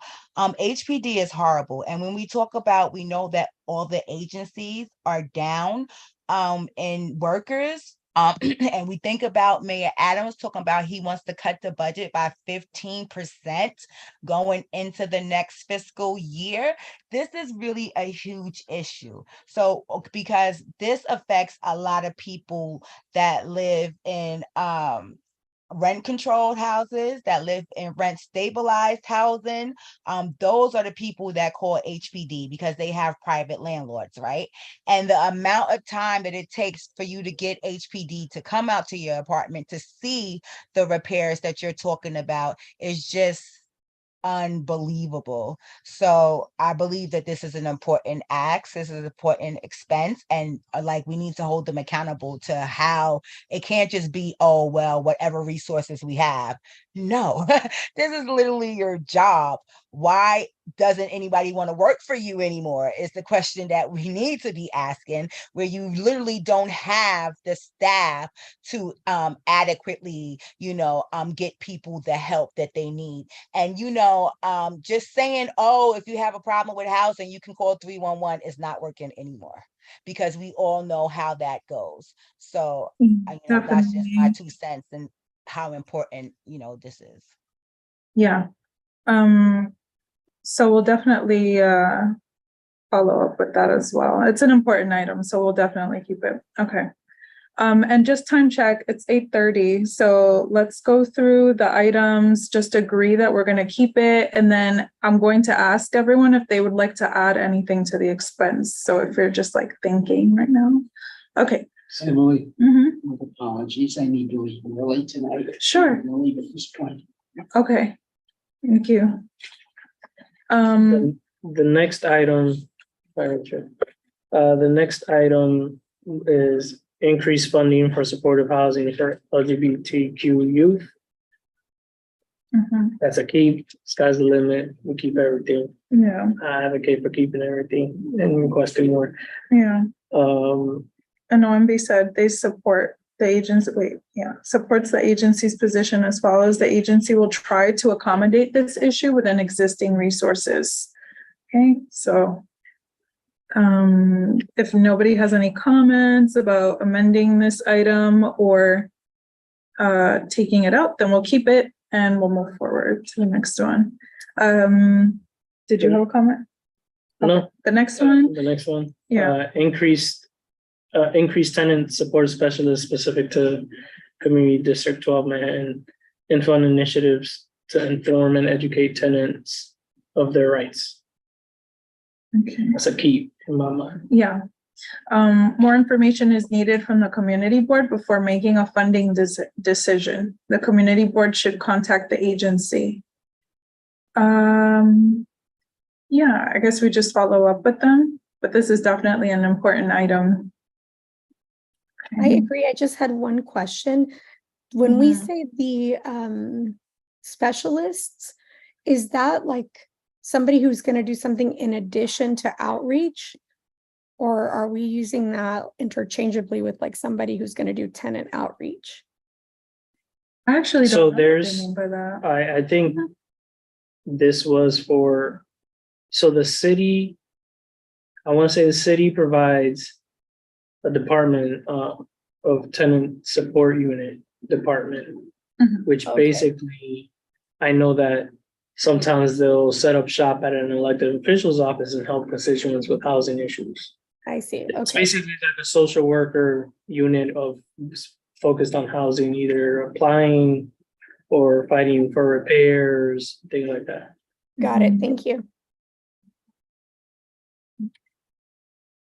So I think we just need to rephrase this and also maybe ask the city councilwoman or the city council member, Bray, like, how should we word this? Because we want more folks to be helping people with housing issues. Yeah. Is this a tenants rights clinic? But yeah, good point. I know that, I goodness. think we could separate this into 2 separate things, right? Because they do have a tenant support unit, Mhm. have that. Mhm. And we can separate the fund initiatives to inform and educate tenants of As a their separate rights. It's like tenant Right, because clinic. there's advocate organizations that do this all the time, and if they had more funding to hire more people to do more things. Yeah, definitely. Okay, Yeah. so do you want to amend this one? Yeah, put She- amend, split into two or something. Mhm. Sent everyone the link for the ranking. And I'm kind of, I'm doing shorthand, so I didn't write everything, but just kind of, you'll have a sense of what it is. And then obviously we'll, once it's sent to the staff, it'll kind of be the full written bit as we're discussing now. So we'll do tenant support specialist, and then the other one, how are we just going to call it increase funds for tenant rights clinics, or inform and educate tenants of their rights or something. Increase funds to inform and educate tenants of their rights. Yeah. So, effects. I mean, we'll fix the wording, but I just kind of put that here. Jay, would you mind putting that as a new item? Yeah, I can put it. as a- Okay, cool. So that would be the 8th item. Now we have a new item under Housing and Human Services expense. So when we vote, we're voting 1 through 8. I don't see the pantry one there.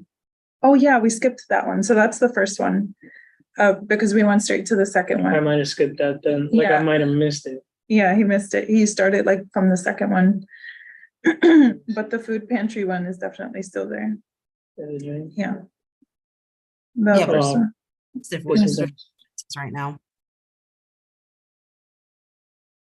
That one's expense. What did we have? Hold on, let's see. Oh, yeah. Oh, okay. I see. I wasn't looking. That was this on there. Okay, got it. So we're keeping that as an item, right? The food pantry. Yeah, Yeah, definitely. Okay. Okay. So, Can we add any? hold on, let me see. 1 second. Hold on. I just want to make sure 1, 2. Yes. Right at the moment. Sure. Indiana, yeah, we can definitely add another one. Did you have something in mind? I keep that. do, yes. Yes, So let's go. I became a wheelchair user 2 years ago. And I have been looking through the city's affordable housing programs or even accessible housing, and a lot of it is geared towards seniors, like whenever you look for accessibility stuff. And so just like expanding accessible housing, not necessarily just for seniors. Like I would love to see a building for like students and young professionals and like build a community around that, especially as more of the stops uptown are getting elevators, right? Like I wanted to stay uptown, and the number of buildings that, even if they had an elevator, they would have like 3 or 4 steps, like big steps to get into the building, things like that. Maybe it's not a huge lift to like add a ramp or, exploring something to expand, I guess, housing outside of just senior housing for accessibility. Yes, that's great. That's a great addition, or I would even say amendment to a capital budget item that we have. And that's the one thing. Okay, I'm going to ask you again, because that would go under capital, right? yeah. Because it's we already have What she's asking is capital. Yeah. Mhm. I see, So we okay. have, we have an item under capital that says provide funding for the construction of affordable, accessible housing for seniors. That's the one you're referring to. So Uh-huh. maybe we could add some kind of verbiage there to include what you just said. Mhm. For I would- seniors and New Yorkers with disabilities. Yeah. Yeah. Or it's just like disabled and Mhm. folks and also.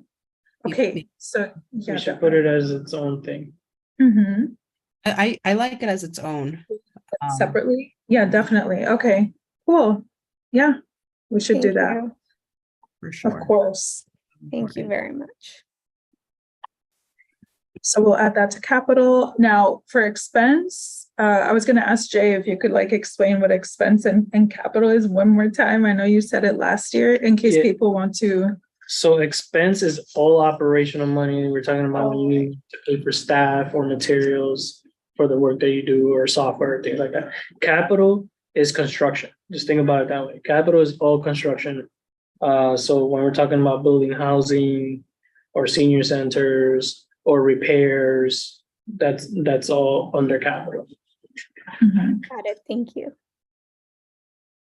Yes, so anyone have any other expense items, budget items that you would like to add to the Housing and Human Services section? There's so many issues going on in the city that I'm pretty sure that that question is like kind of asking like, what's the meaning of life? So there's a lot more we could add.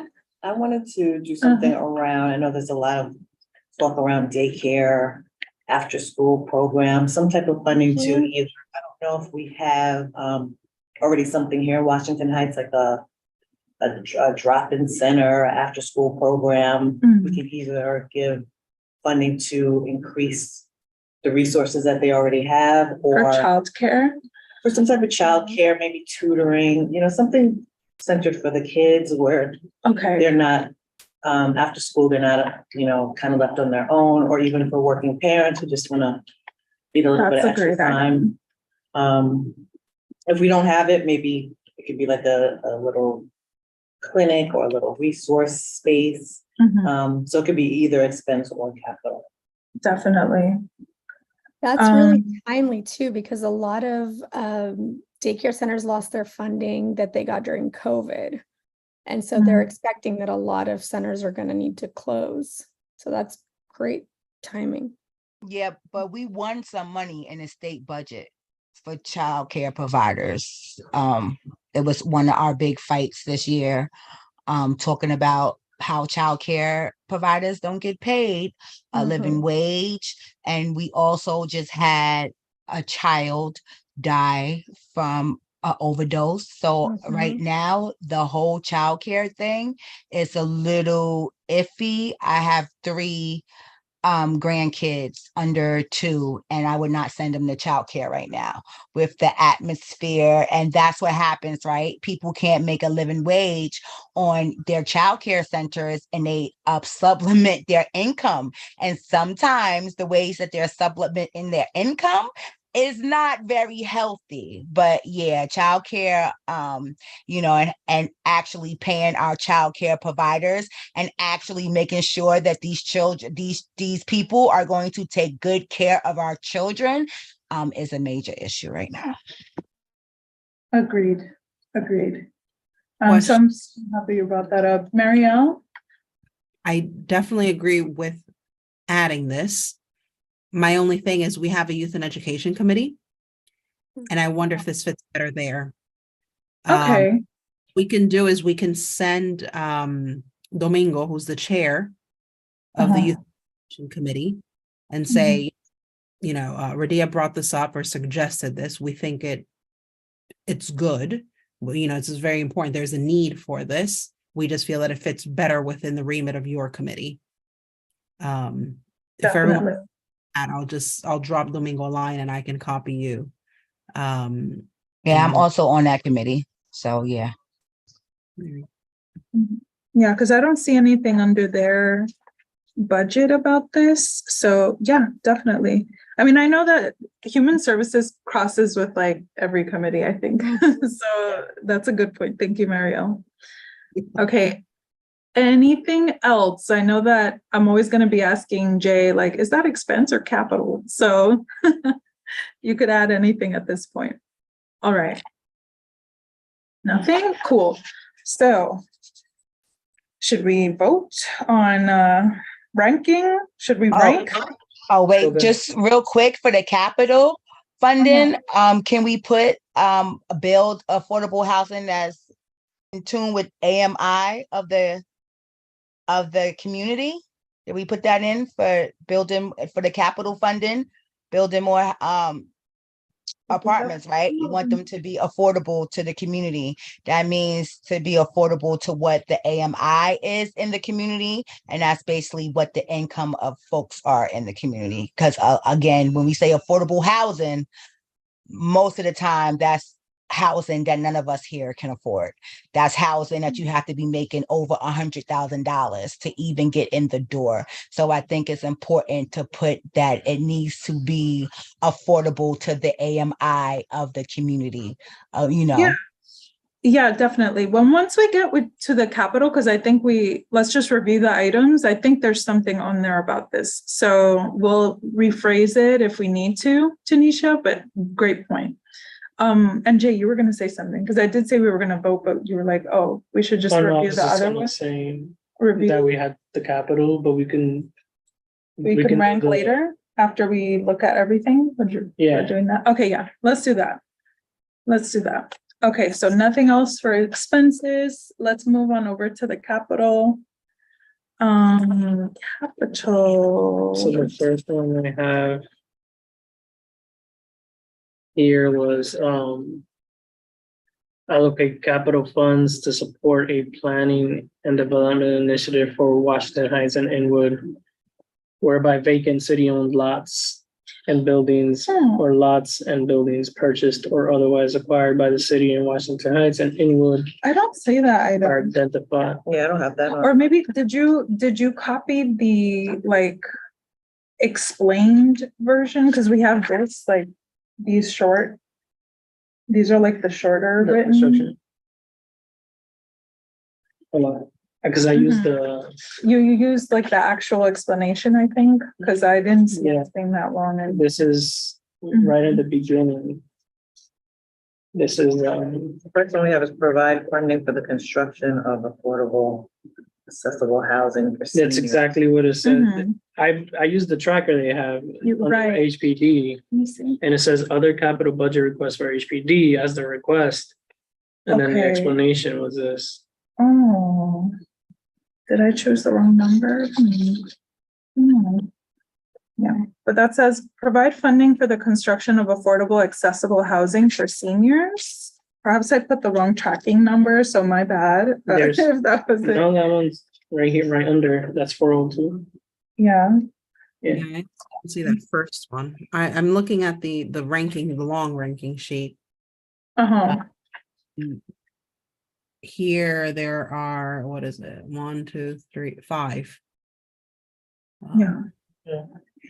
Yeah, I didn't use that only. I went through that and the register the too. register, because the register is showing. Yeah, because it shows a little bit more detailed. Perhaps I put like an additional number. I'm not too sure when I sent out the tracking numbers, but let's go to the second one and then I'll look at this one. Okay, Okay.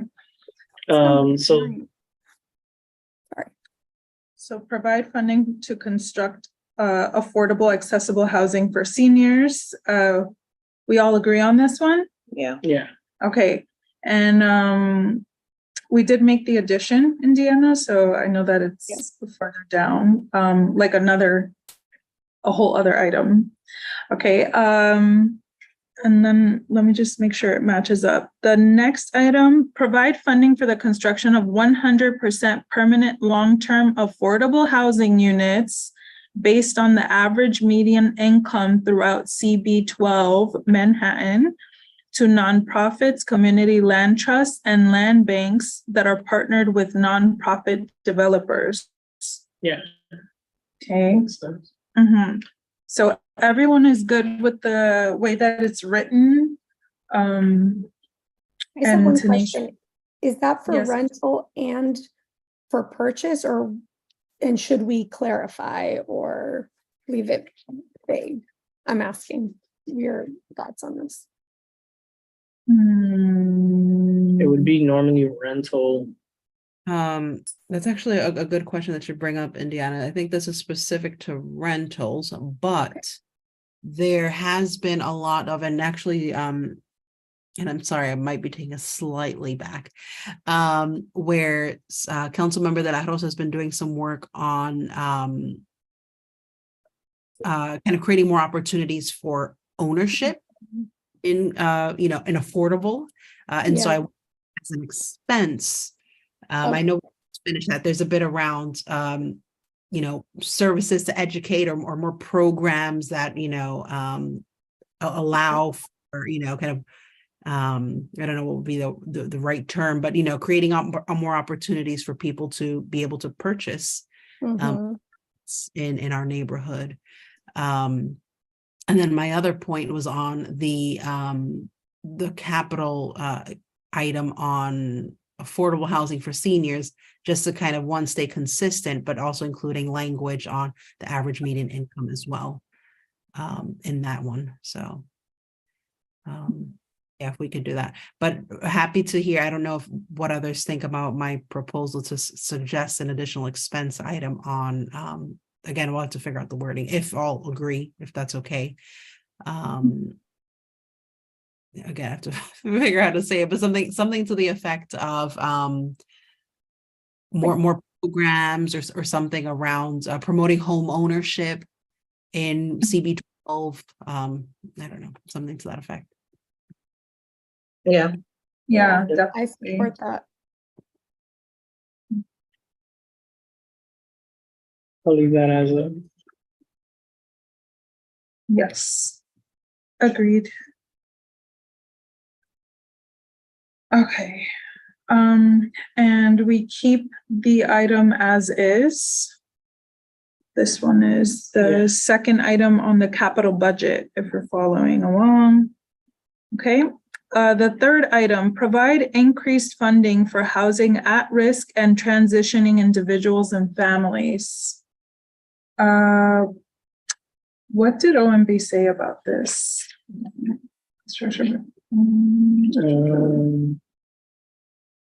Hold on. See the item there. Let me see. I Yeah, have to check that item. oh, I missed this one. That's okay. Let's see. The tracking number, I'm just looking at it. Or wait, you could also check through here. I got it. You found it? Okay. Yeah. Page 3.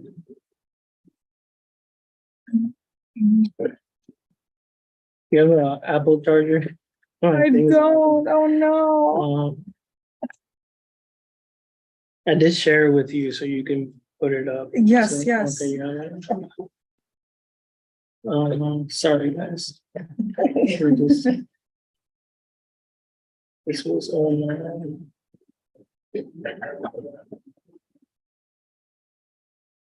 Gonna put it up. Yes.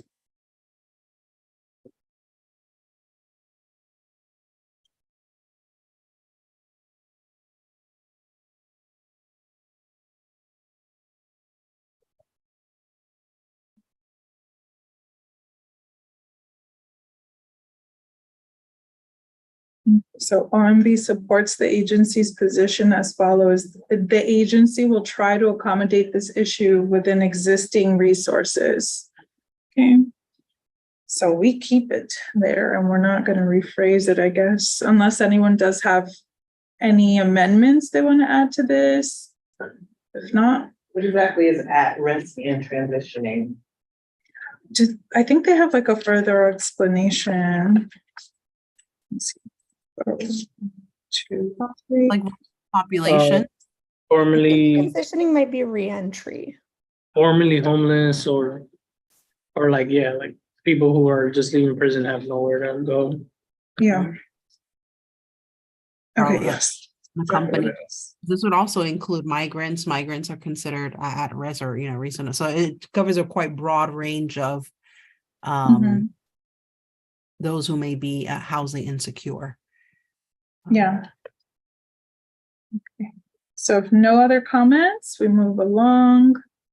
The next item is provide increased funding for AEP and PPP programs for the preservation and rehabilitation of distressed buildings in CB 12 Manhattan. So Yes. yeah, the alternate enforcement program. Yeah. Well, the PPP, I think that was something I don't need to double check it, but the alternate enforcement program, so these are for the buildings that are kind of like dire need, like completely falling apart. And we actually had a case where there was there's several in our neighborhood, unfortunately, where we did have a representative from HPD's AEP program, the alternate enforcement program, come and where they end up taking the landlords to court. Yeah, they definitely need more funding. They are so stretched. I remember the one person, she had like a case of like 100+ buildings. Yeah, Yeah. right. Actually. One second. Mario. Mario, I need to interrupt you for a moment. Yep.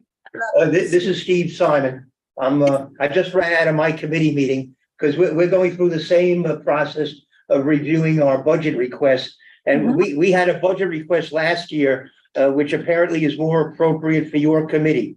So I'm wondering whether you might want to consider it. We had asked that the city hold workshops to educate landlords and supers on the implementation of Local Law 97, which to reduce carbon emissions from buildings by eliminating fossil fuels and utilizing electrification. So although this has an environmental thrust, this is something that would have to be done, we were told, by the Department of Buildings, which really falls under your purview and not ours. So we're wondering if you might want to pick up this item from us. Oh my gosh, yes, definitely. I like it. I'm obviously there's other committee members, so certainly welcome their input, but I think that's really important. I mean, we definitely as a city need to do better. Oh yes, thank you for copying that because we need the verbiage for sure. That would be an expense. Yeah. Mhm. Oh, Mhm. I don't have the phone. No, I'll get you the language. awesome. Thank Okay. you so much, Steve. Okay, gotta go back. Yes, thank you. He's so funny. Right? I was like, is there an emergency? Back up. Yes. Okay. So I think it's on, we'll look for it also. It's the last one under Health and Environment Committee. Yes. So it is already on the sheet. Okay, cool. Sorry, Mariel, I know you were talking and then I like cut you off. All So, good. yeah.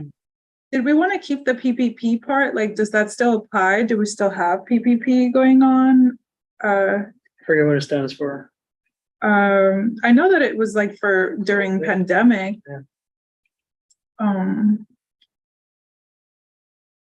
So it was relevant then, but I don't know if it's something that still stays, like something that we still use. The PPP loans.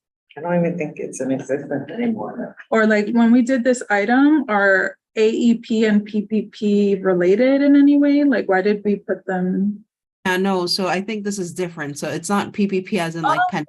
This is related to lead paint. Oh my gosh. I was yeah. like, what is that? Okay, yes. Now that Why don't makes we more just sense. Split that. Should I we think split it? Yeah. I mean, yeah. I mean, I'm not like, it has to be one or the other. But yeah, I mean, definitely AEP is super important. And I think within that AEP bit, similar to what we're suggesting for the, I forgot which expense item it is, just putting a bit around some of the funding needs to go to staff or staff role. That. And with, yeah, Council Member De La Rosa's office. I know she's been doing some work on vacancies. Across vacancies.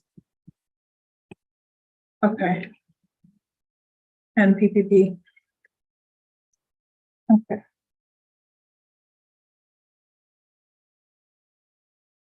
Phone item. Okay, cool. Again, thank you, Jay, for taking notes. Great. My thing is about to die soon. Is it? Okay. I got 8%. Would you be into using my laptop? Yeah, it's fine. Okay. Coolio. I'm gonna stop sharing so it doesn't die. Okay. Here. Thank you. You just have to click here and then it'll expand this. Indiana, can I check that you received the link for the ranking sheet? Yes, I received it. Thank you. Great. Good. Yeah. Oh.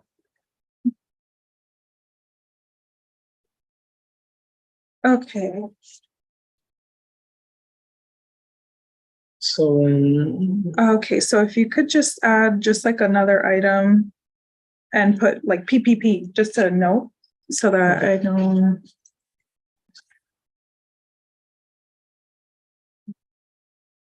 So now we are up an item.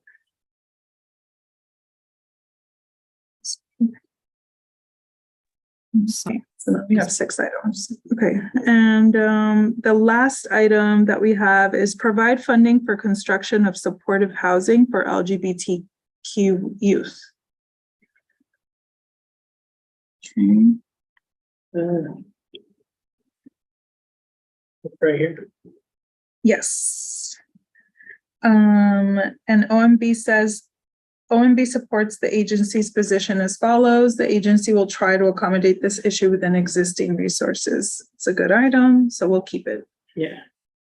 I think what I want to ask, because I tried doing research on this. This is really hard to find Really? because they write budget line HD -0222 as if I'm supposed to know where that's at. Yeah. And it was, I think I almost found it, but then it wasn't making any sense. So I think we should, because if it's a budget line. So should we follow up with OMB to see if they're actually following through with this, or yeah, so we'll do that. And or ask them to explain that. yeah, or to explain what the heck that is. And Mariel?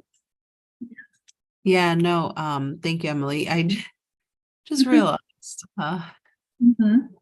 the suggestion I made around, the AEP, the staffing bit has to be removed. We're doing capital, not expenses, and so I was not thinking, so, yeah, you can just. Yeah, that's an expense item. Capital, we can't build people. But should we add it as an expense? So make that item an expense, like, I don't know, fund more inspectors and AEP and PPP or something else. No, I don't think so. The reason being is because we already have an item that's on for HPD and DOB inspectors already, and they're quite broad, and so they'll cover things like lead, their things. Yeah, so they cover all those things. So it's just removing that note around the staff, because this is the capitals I got mixed up. Okay, yeah, no worries. So we're just gonna split it. Okay. Sounds good. All right, so we went through all the items. And they were. There's one more HRA. There's 2 that I caught from that other list. Which was this one. This right? one at the top. So where's that one from? That's from the actual list that the city gave us, OMB gave us.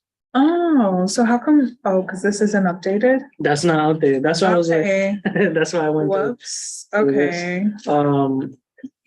I think we should keep this. I'll read it. Allocate capital funds to support a planning and development initiative for Washington Heights and Inwood, whereby vacant city-owned lots and buildings or lots and buildings purchased or otherwise acquired by the city in Washington Heights or in Inwood are identified and packaged in one or more requests for proposals dedicated to scattered site infill affordable residential development projects, for which affordability is defined by the area median income of the current community district 12 residents. That's gold, because I was literally gonna say this is the one item that was missing. Because I was gonna say something about like all the vacant units in the city, how we still need to identify them and actually use them. So whoever wrote this is awesome. This one is for lots. But it's only lots? This one's It's for not lots. units? So maybe we Okay. should do something for units as well. It's lots and buildings and that are Yeah. purchased And by the or city. lots, buildings purchased or otherwise acquired. Do you think it's still inclusive of vacant units? No, I think it's Well, not. vacant units. I think that's separate, but this fits quite nicely with the Housing Manhattan Heights policy project that MEPO is leading. So Yeah. Yeah, I think it sounds good to me.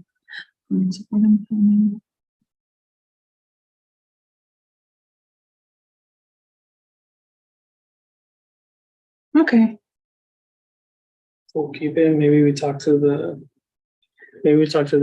borough president about how to rephrase this, since they're saying they need more information from us. yeah. And units, like I keep mentioning units, but that would be a whole other issue. Like, is there any way that we could, it would, okay.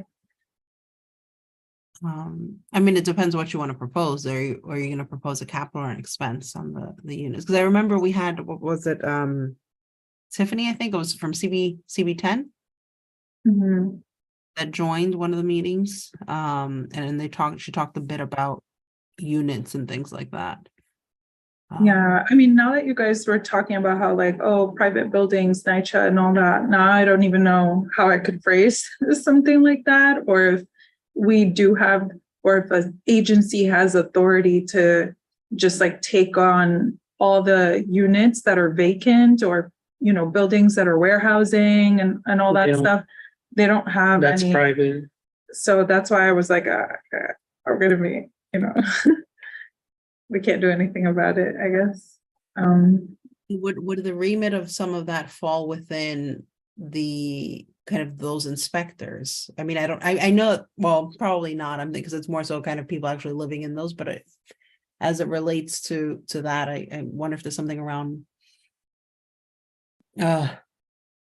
compliance, or, you know, that landlords are complying with what they should be doing outside of kind of, you know, the habitable situations of people, so within their apartments and in the building, but to the point of, you know, vacant units, or you know, that they're illegally renting out units and like putting them on Airbnb instead of you know, things like that. I don't know.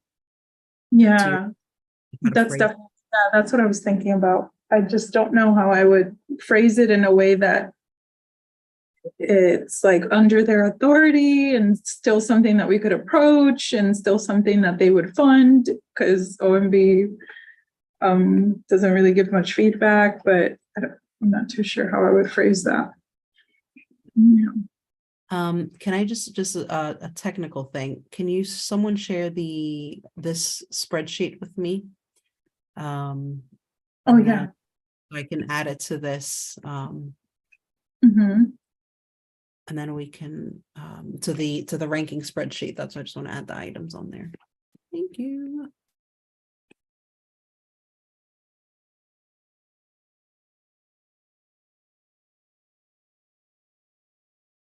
Awesome. Yeah. Okay. So we've reviewed all of the items.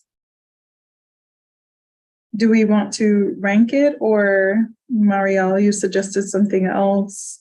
Yep. Let's rank. I need a second though, just to copy everything over.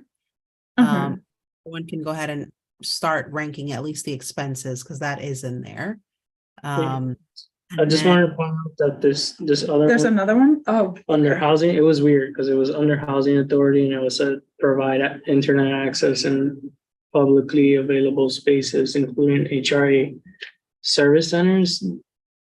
Oh, and that's under and housing? They put it under housing authority, yeah. Okay. I don't know why. But because they they said own it was, pieces, I think. This is one I think that Aisha had put forward. Okay. An important one, because we have you know, our fellow community members living in these centers and don't have access. And so I think part of it is also, just as we consider this, ensuring that what we're putting forward through the expenses and the capitals doesn't just reflect the housing component, but the human services bit, which is something that I don't think what we pay as much attention to, but is, you know, just as important. So I think this speaks to it a little bit. Okay, yes.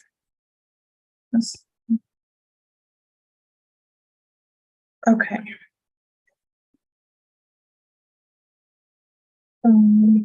Yeah, they put it on the housing authority. Okay, yes. By the way, this is my ergonomic mouse if you want to use it. You could just use the roller thing. I don't know if you can. Okay. So is everything separated, Jay? Like expenses and all in one and capital? No, but I can make it down in. Yeah. Okay, so we're gonna rank.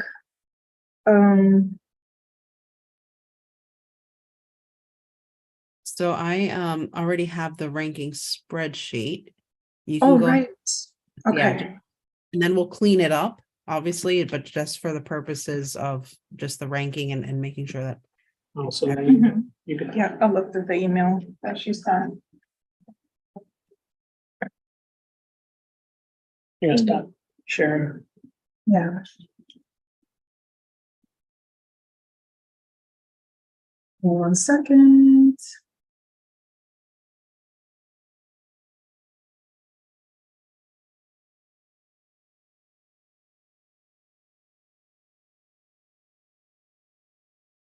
Whoops.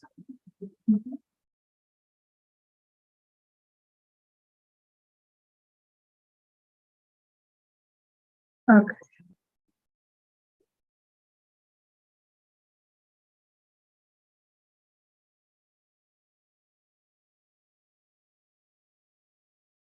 Awesome. I see somebody already ranked. That's awesome. Okay. Share screen.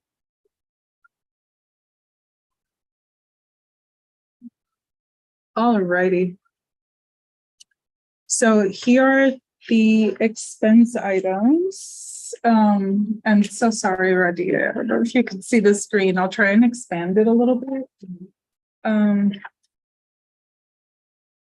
have so many papers here. All right. Can you change the Y in my name to a H? Oh, yes.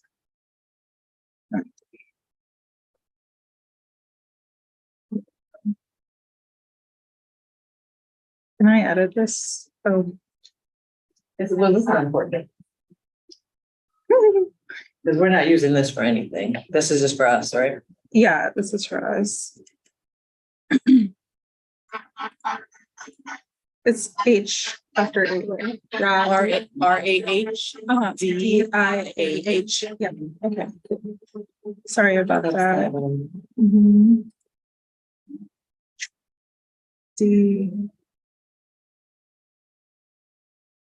Okay, so, yeah, of course. So here we have all the items, because I didn't realize that the other sheets didn't have all the items on them. So thank you so much, Jay, for catching that.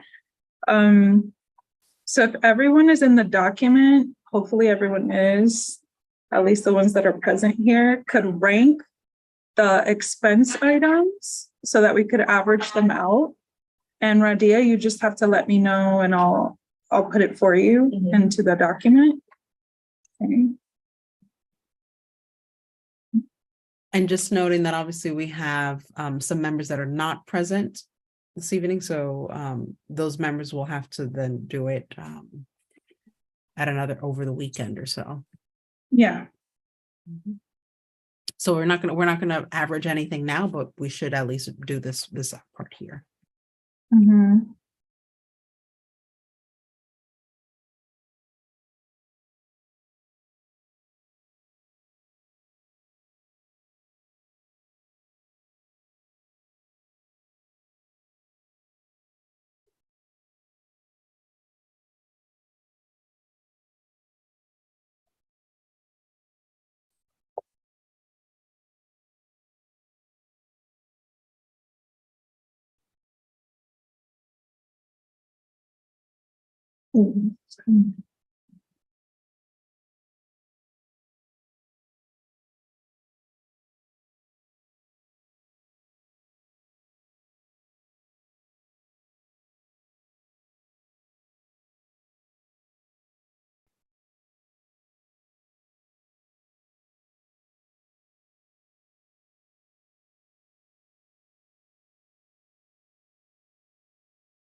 This is hard. They get included either way, Yeah. apparently. Yeah, it is hard. And again, ultimately, like what we put forward doesn't necessarily, I mean, it'll be captured, but more so it's what all 50 of us as the entire community board end up ranking. Oh, Yeah, I'm done. awesome.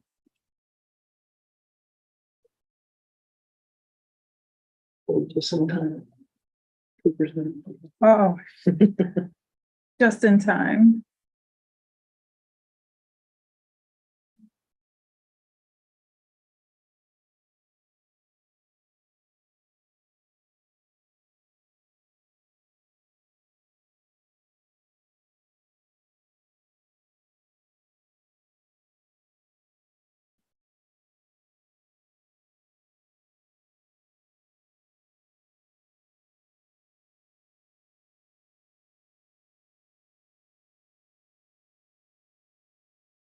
Radia, when you're ready. Sorry. The line is number 1, Mhm, 3, Mhm. 9, mhm, 5, mhm, 10, 6, mhm, 4, 2, mhm, 7, and 8. Okay. Cool.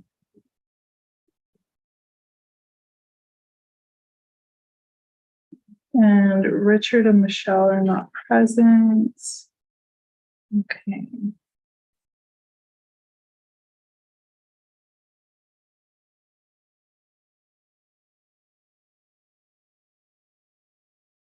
And all right.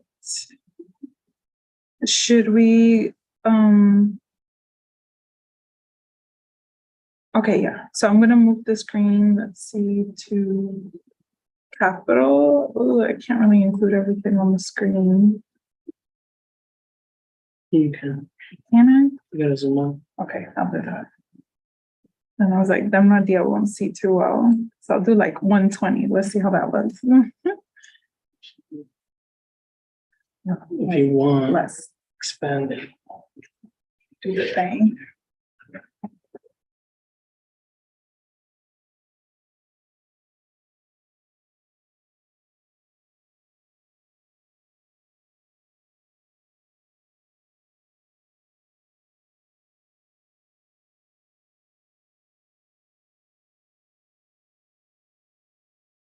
I'm not used to this thing.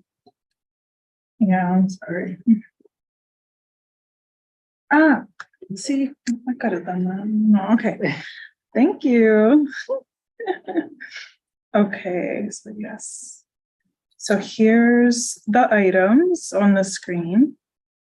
So Radia, you let me know. Everyone could go ahead and rank capital. You're on your phone doing it, or you want to do it I on? did it, but I did. Oh, you did it? Awesome. Yes. Okay, cool. Mm. Ooh.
Oops, I'm sorry.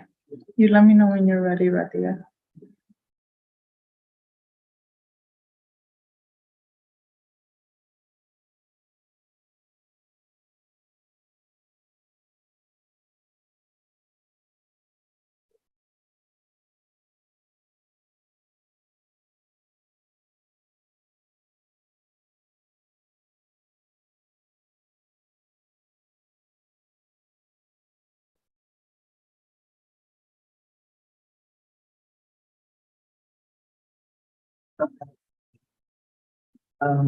Four, 1 second, let me look for your column first, so I don't mess up another person's column.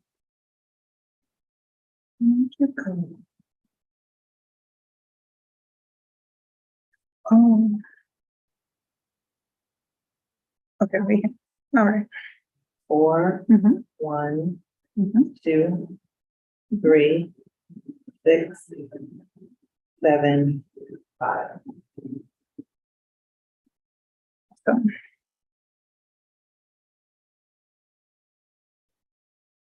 Mm. Woohoo.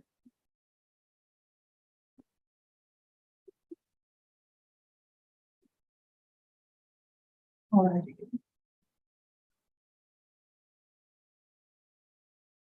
And let's see. We all did expend, oh no, wait, we still have to wait for other folks. Okay, cool. Put in an average column. But obviously Yes. for 3 other members to input their Mhm. rank. But yeah. Okay, cool. Should we wait till everyone votes right now? And Deanna, you're I'm still. almost done. I'm almost done. No, yeah, take your time. Take your time. Yeah, I mean, again, we still have to wait for people to kind of put their stuff in. And if people have, feel like they need to slightly edit over the weekend, that's fine as well. Ultimately, these numbers won't necessarily, they'll kind of give the board a sense of how the feels on it, but obviously the board as a whole, those are the figures that will be Awesome. Mhm. But yeah, and Deanna, take your time.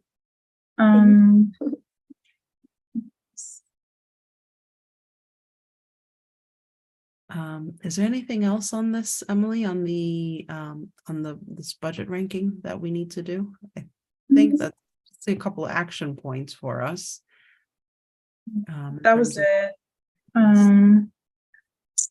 Let me check the agenda real quick. Okay, no, yeah. I just know that when I did it last year, the members were telling me that we had to vote right there. We had to average it right there. And like, I don't even know if everyone was present in that meeting, but I had to average it as it was and send it out that way. Yeah, I mean, I've seen different things. But this makes more sense to me. We didn't get that far on our meeting yesterday for public safety, if that helps. Okay, that's good to know, because I was so pressured. That's why last year I was like, I'm gonna die. Like I was gonna step down and everything. I mean, the other thing we could do is we could maybe average it right now just in case. Like not submit it, but then we'll at least have the average right now in case it's what we were supposed to do. No, yeah, the document already has the average automatically. So, I mean, if they do request it before, then, like the next general meeting or something like that, we already have, whatever they want. But I was very much pressured during that one meeting, just because they said we had to do it all like during that meeting. That's what because they of the said in our law. business development, right? Yeah, This is, we have to do it. yeah. So it's okay though. It's cool. We already have it averaged out in case they do request it. All right. So I'll just reflect the screen real quick because I have the agenda right here. I think we could move on, if it's okay, to new business. Okay. Anyone have any new business, any announcements? I know for me, I've been talking since I started, if there can be a new date for Housing and Human Services meetings so that we're not overlapping with another committee.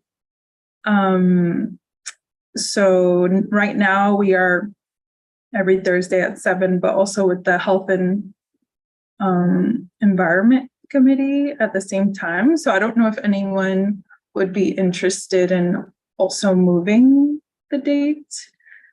I think we first need to ask the staff before we bring the item for discussion, just because it's also dependent on their availability to set us up, is my understanding.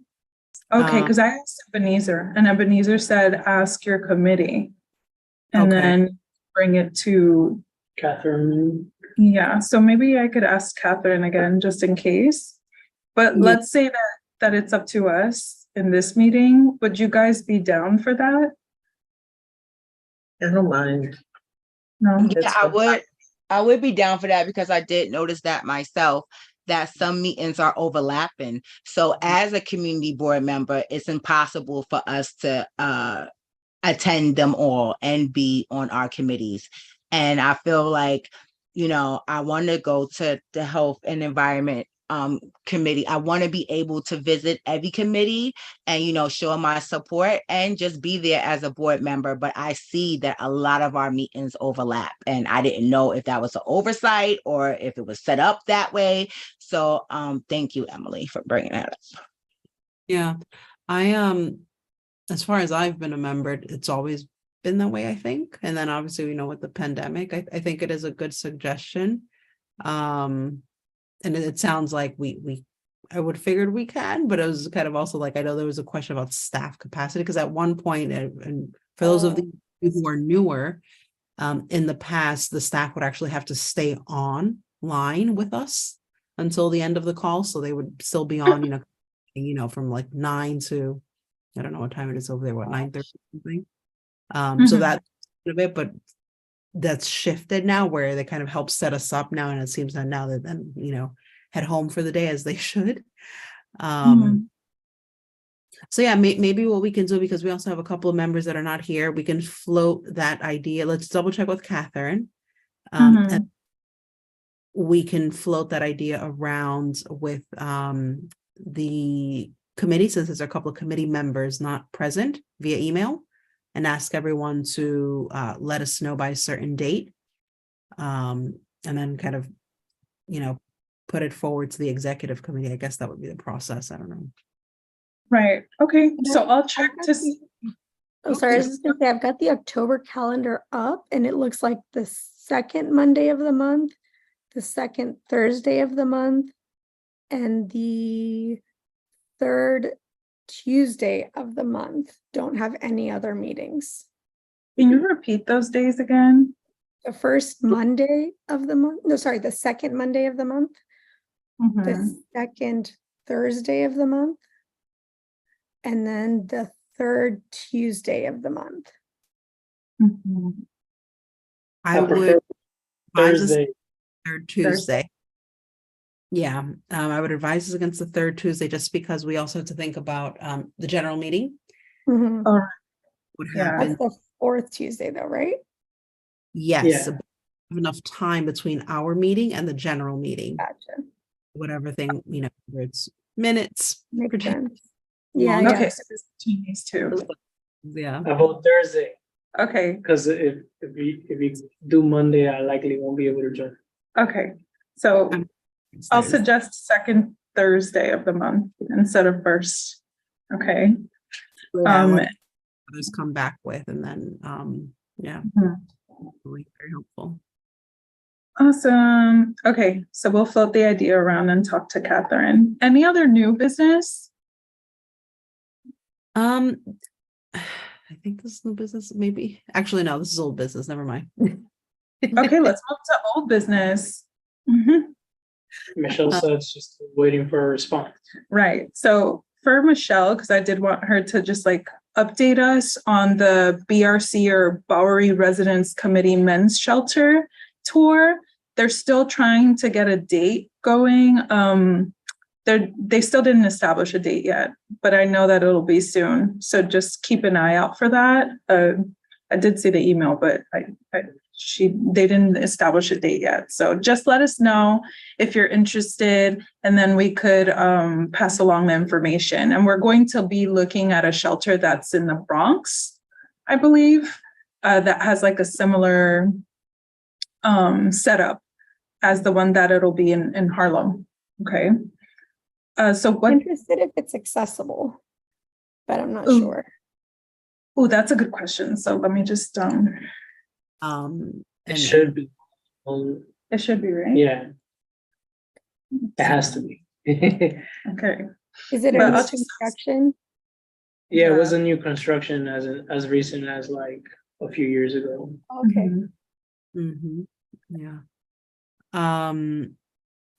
All right, so I'll go, I guess the other old business news is, I know, Emily, you and I have to sit down and kind of, there's obviously a lot of work that our committee does, so many issues.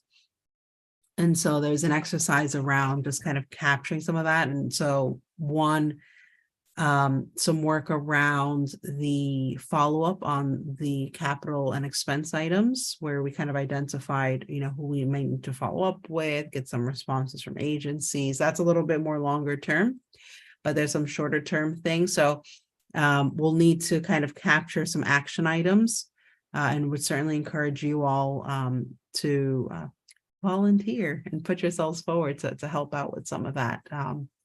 And I also just wanted to give like a super huge thank you to Emily and Jay. Particularly, thank you both. One for stepping up big time and then kind of leading us through that process. So thank you. Thank you for your Yeah, leadership. thank you so much. Yeah, very efficient. Very Yeah. Okay, so any other old business? Awesome. Okay. Motion to adjourn? I motion to adjourn. Yeah. Who seconds? Second. Awesome. Okay, so it's 9:37 PM. Thank you everyone for participating in the budget ranking process this year. So we'll be following up via email and hope to see people at the general meeting. Awesome. Thank you so much. Sleep.